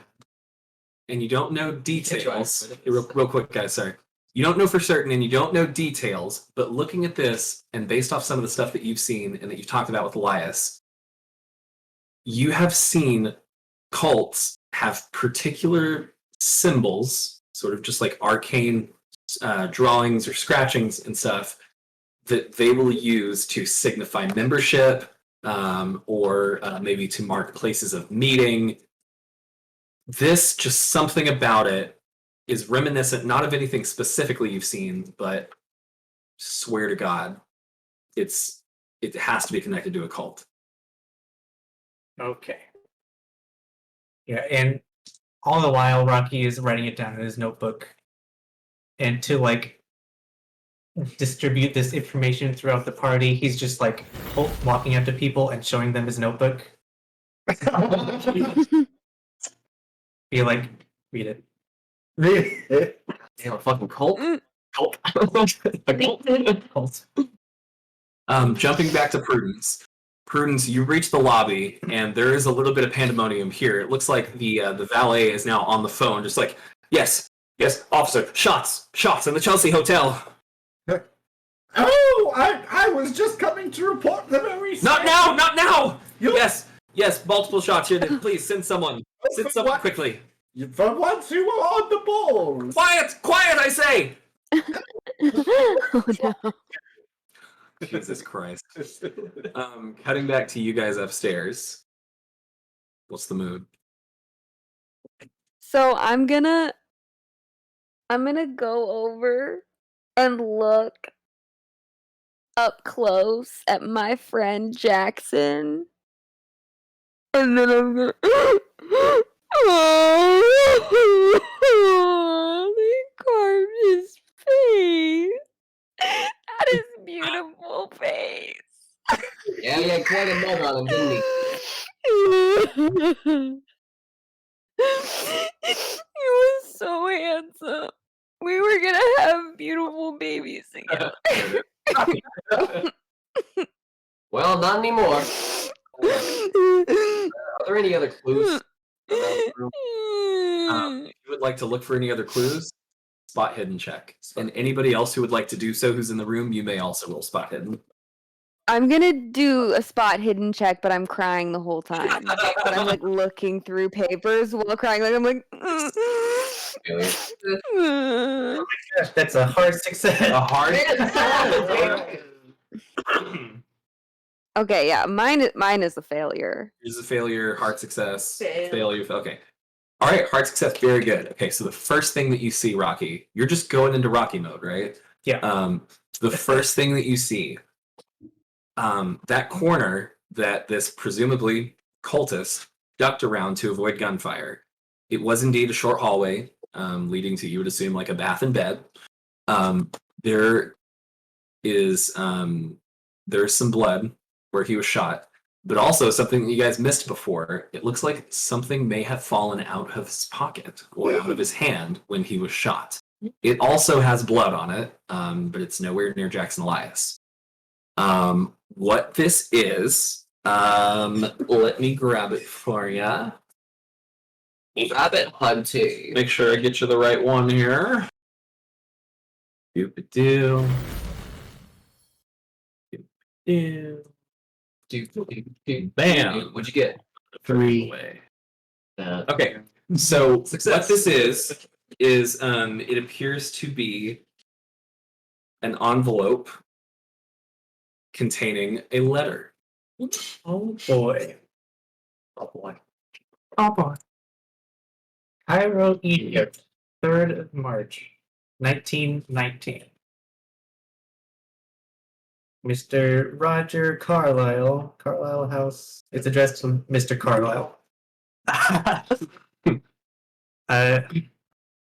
Your lawyer informed me that you seek certain knowledge of this land in its distant past, and I believe I can aid you in this regard.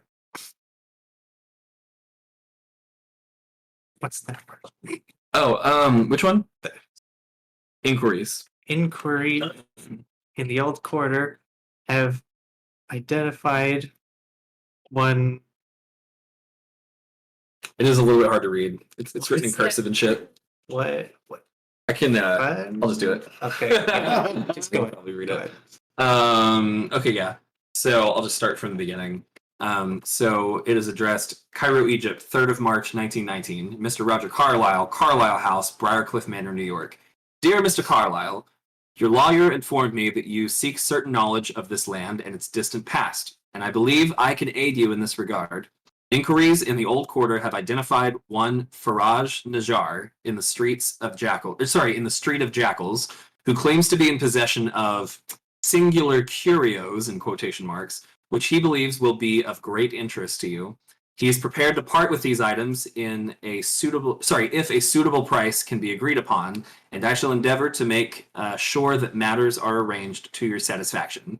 Yours, M. Warren Bessart.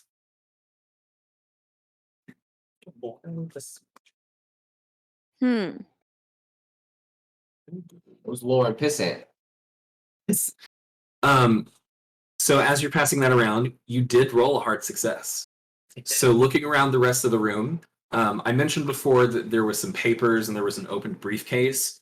You look around in the papers, and most of it seems to be relatively mundane. There's some that do have writing on them, but they appear to be things about like notes for upcoming books. Some of them are even like one of his older books was in the briefcase, it looks like. There's also pages about just like scribblings, ideas for future endeavors, that sort of thing. One of these things does stand out to you, and that is a business card that has a name that is familiar to you. A business. Yes. The Penhew Foundation. Edward Gavigan, director. Penhew.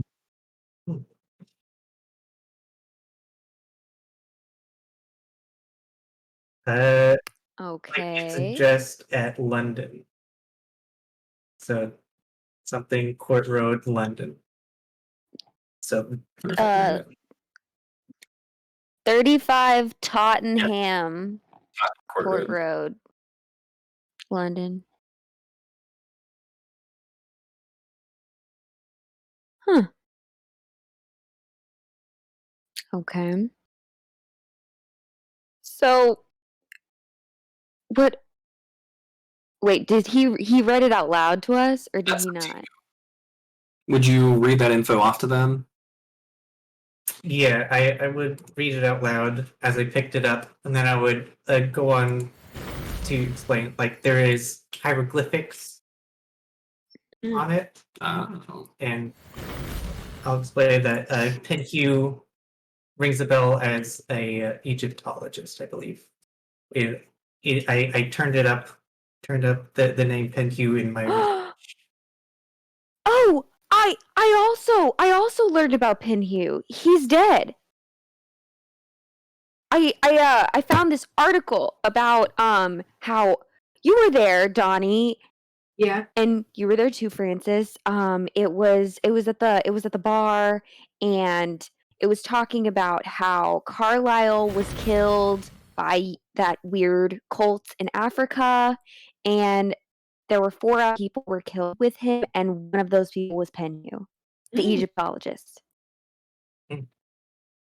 She roboted for a second. For the Spelled audience, she Penhew said wrong there were when I 4 wrote other it people down. 4 other people that were killed, and one of them was Penhew. Okay.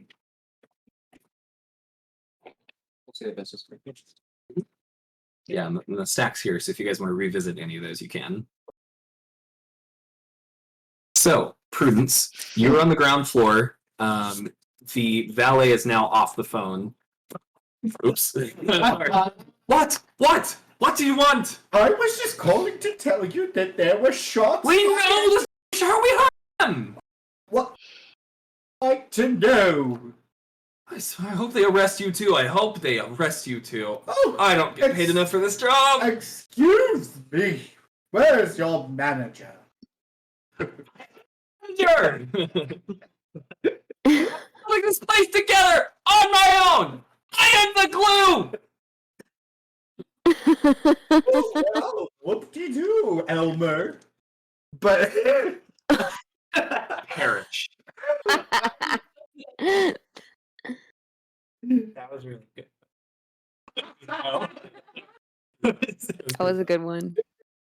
well, in that case, I will just go back up to my room. Should I be worried?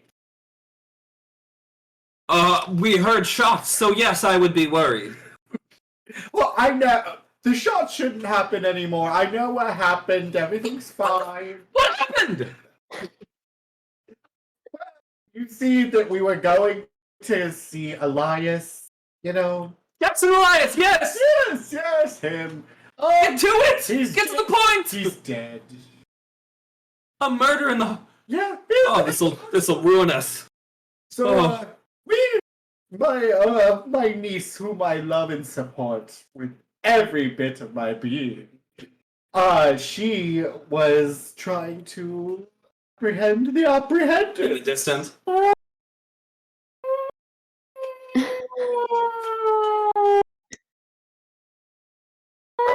my. I'm sorry, do you have a ghost here?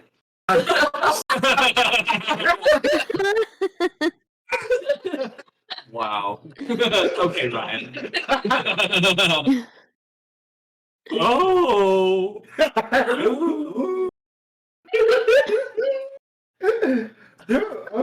See, we did that, and we were trying to kind of take care of the bad guys for you, but I don't think we... You saw the murder? No, we didn't see the murder, but we saw somebody standing over them with a knife. Ye gods. Oh. Well, I didn't. My niece did. Well, the police are on their way. They'll want to talk to her. Oh, yes, I'm sure they will. Will reporters be coming? Sure that they will. Oh, good. This is going to ruin the Chelsea. Oh, okay. Do you have any proper shampoo? No, fuck off! Fuck off! Fuck off upstairs! There's a few guests who have just walked in and they're just like... Oh, fine. You need to pay a visit to Miss Manners. Closer now. Okay, well, the cops are coming. I guess I'll go inform my friend. Bring back. Cutting back upstairs. Going back. I'm gonna use the elevator this time. So we'll just say that you take the elevator up. Prudence walks back into the room, and you guys are together. Meanwhile, Rocky has taken out his camera and is starting to photograph the Okay. scene. Awesome. You can put that in your inventory if you'd like. Yeah, I have photography as a skill. Oh, you won't need it in this case. I mean, you could just the pictures you can put in the inventory. So you can say just like Okay. Jackson Elias crime scene photos or something like that. Maybe important, may not. The police are on their way. I'm going to go into Jackson's closet and see if I can find any of his clothes. It certainly has his clothes in it. I will say not many. So Jackson's usually on the go, and it looks like he didn't really even have time to unpack. So most of his clothes are in a briefcase on the bed. These have also been thrown around for the most part, but there are a couple that are hanging in the closet. So I'm gonna grab one of the ones out of the closet and I'm gonna put it on. Okay, yeah, it's a yellow button-up shirt, and it's Jackson sized. Thelma, you can't do this anymore. It's a crime scene. It still smells like his expensive but sensible cologne. Smells like his cologne. Let's get it together. Teo. You told them and you shot someone. No, I didn't shoot anyone. I missed. It falls in the hallway. Oh, I'm gonna go check out that. Okay. So you turn around, and somebody steps into the doorway. It is a police officer, flanked by 3 other police officers, weapons drawn. The one in front, very good looking. So he looks to be about maybe like mid-30s, very muscly, ripped. You can see his pecs in his shirt. He is clean shaven, but he has a very, very chiseled face, very brawny arms. He is just like he's like the new Adonis, right? So where are you right now? I am going through his pockets to see if there's anything. Through Elias's pockets. So are you looking up at the door right now? Yeah, I mean, I would hear him. Okay, so you're gonna see a familiar face. You know this person's name to be Lieutenant Martin Poole. You recognize him immediately when you see him. So, police officer steps in, surveys the room. Okay, looks like we got a murder on our hands. Oh, Poole, how's it going? Hey, Dicacelli.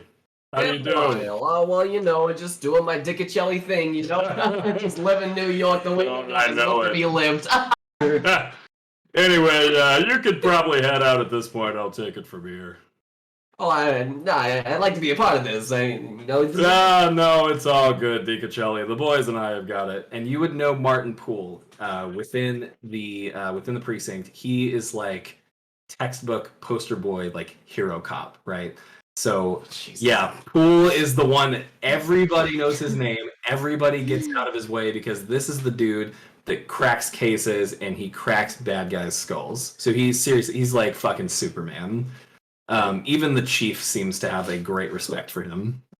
Hey, listen, Poole. I know you're a good cop. You're a good cop, and you got this whole reputation. Yeah.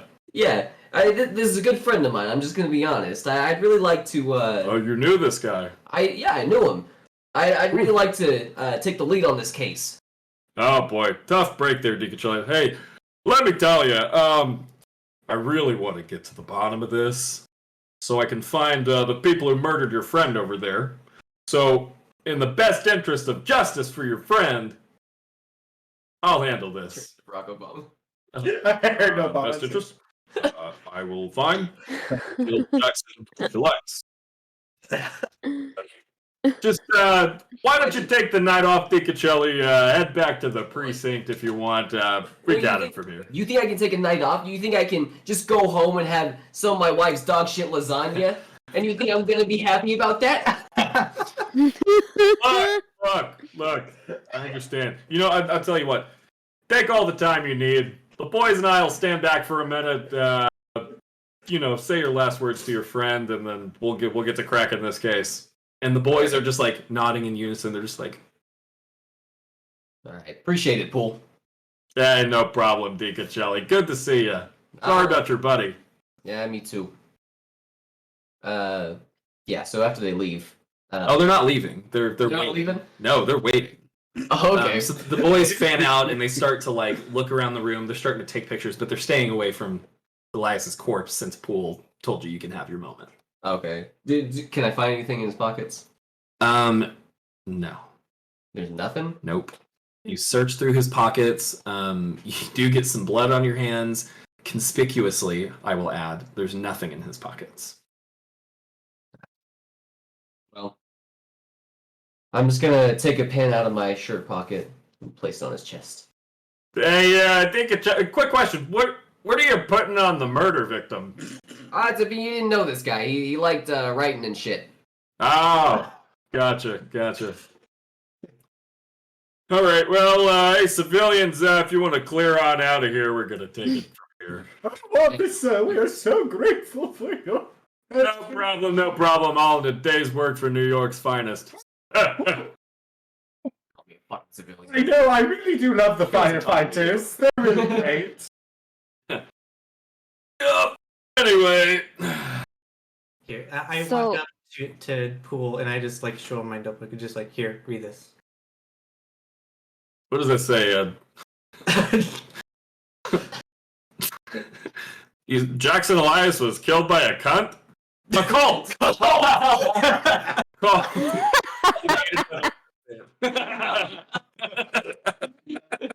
Well, you know, in this the Killed by a cult. All right. There you go. I'll be the judge of that. Cult. Yeah. Anywho. Yeah, if y'all want to clear on out of here, this is an official crime scene of the NYPD at this point. Head downstairs, get yourself a drink. Yes, we must We've got send, you covered. we must send the civilians off. They just confused looks from the police officers. Yes, send them off. Look, I don't mean to be rude, but you're officially impeding an investigation at this point. Gonna have to ask you to leave. But I am Lady Prudence Glaythorne. And I am Detective and Lieutenant Martin Poole of the New York City Police Department. Oh, Please great. clear out or I'll have to take you down to the station. Oh, I'm Prudence. I'm Prudence. Let's just go. you started should- to make me mad. you should Take probably me get away, moving. Elma. Bro, you should probably get moving. Come, Get to 7. You should So listen to what come on. Elma, where's my Metamucil? Torrance. I have it in my purse. Come on. Fine, let's go and get away from this officer Damn, so My weird. God. of the law. I'm gonna start to escort her. Nice. Yeah, I'm like, but I'm walking out. I'm wearing a jacket that's obviously a little big on me. Nice. He stops you on the way out and he's like, Like, hey, Dicacelli, quick word. Did you happen to see anything? Any perpetrators, anything like that? See anything? Yeah. No, I mean, you got the best eyes on the force. Why I don't you mean, take a look around? you're not wrong, but if you were here before us, you were. I mean, did you see the murderer? Or? I mean, you know, if you take a look around, you might be able to find So something. you're lying to him. Yeah. Okay, so you're gonna have to roll deception. He is gonna roll psychology against. Oh shit. That's good. Such interesting choices are being Where's made. the I know. Conception? It should be This way? deception. Oh, maybe it's not. That's all under perception. Probably fast. Yeah, I think it would be best. I guess. Either or. Yeah, in this case it was the fast talk. I think I was thinking outer worlds. That's a 17. So Oh. So give me your success level. fast. First level. First level? Okay. Yeah. So he rolled a 10 on his psychology. Ooh. Oh, So Oof. he eyes you and he's like, didn't see anything, huh? Not a thing. All right, Dicacelli. Yeah, if you want to head out, we'll try to find out what happened to your friend. Do right by him. We will. Trust me. Okay. Nailed it.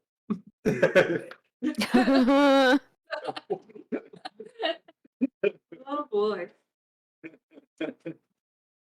It's totally gonna help us. Yeah, so you guys head out of there and they're starting to get out like the crime tape, putting it over the door, or the crime scene tape, excuse me. Yeah, and so now you guys are in the hallway in the Hotel Chelsea, heading down, I assume. Yeah, I was gonna head down. Okay. So, 20 minutes till 11, your choice. If there's anything you'd like to do before we leave, we can do that. Or we could end it on this scene and pick up like the following day next time. I think. Do you want to do like a cliffhanger kind of thing? That was kind of my Or thought. we're We can gonna just say, like, if you guys want to go home to your respective locations, we will begin next session the next morning. And then we will also make our skill rolls after we jump off stream. Okay. Unless there's anything else you Okay. want to do on this night. Rocky will probably develop the photos that he's taking. Other than Okay. that, that's it. All right. I'm gonna get drunk and cry. Not if you want your allowance. Francis, what are you doing? I'm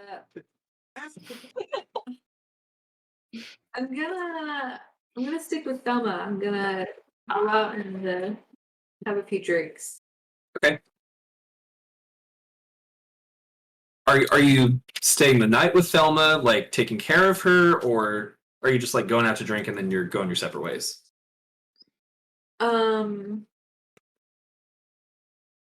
You know, she needs some company.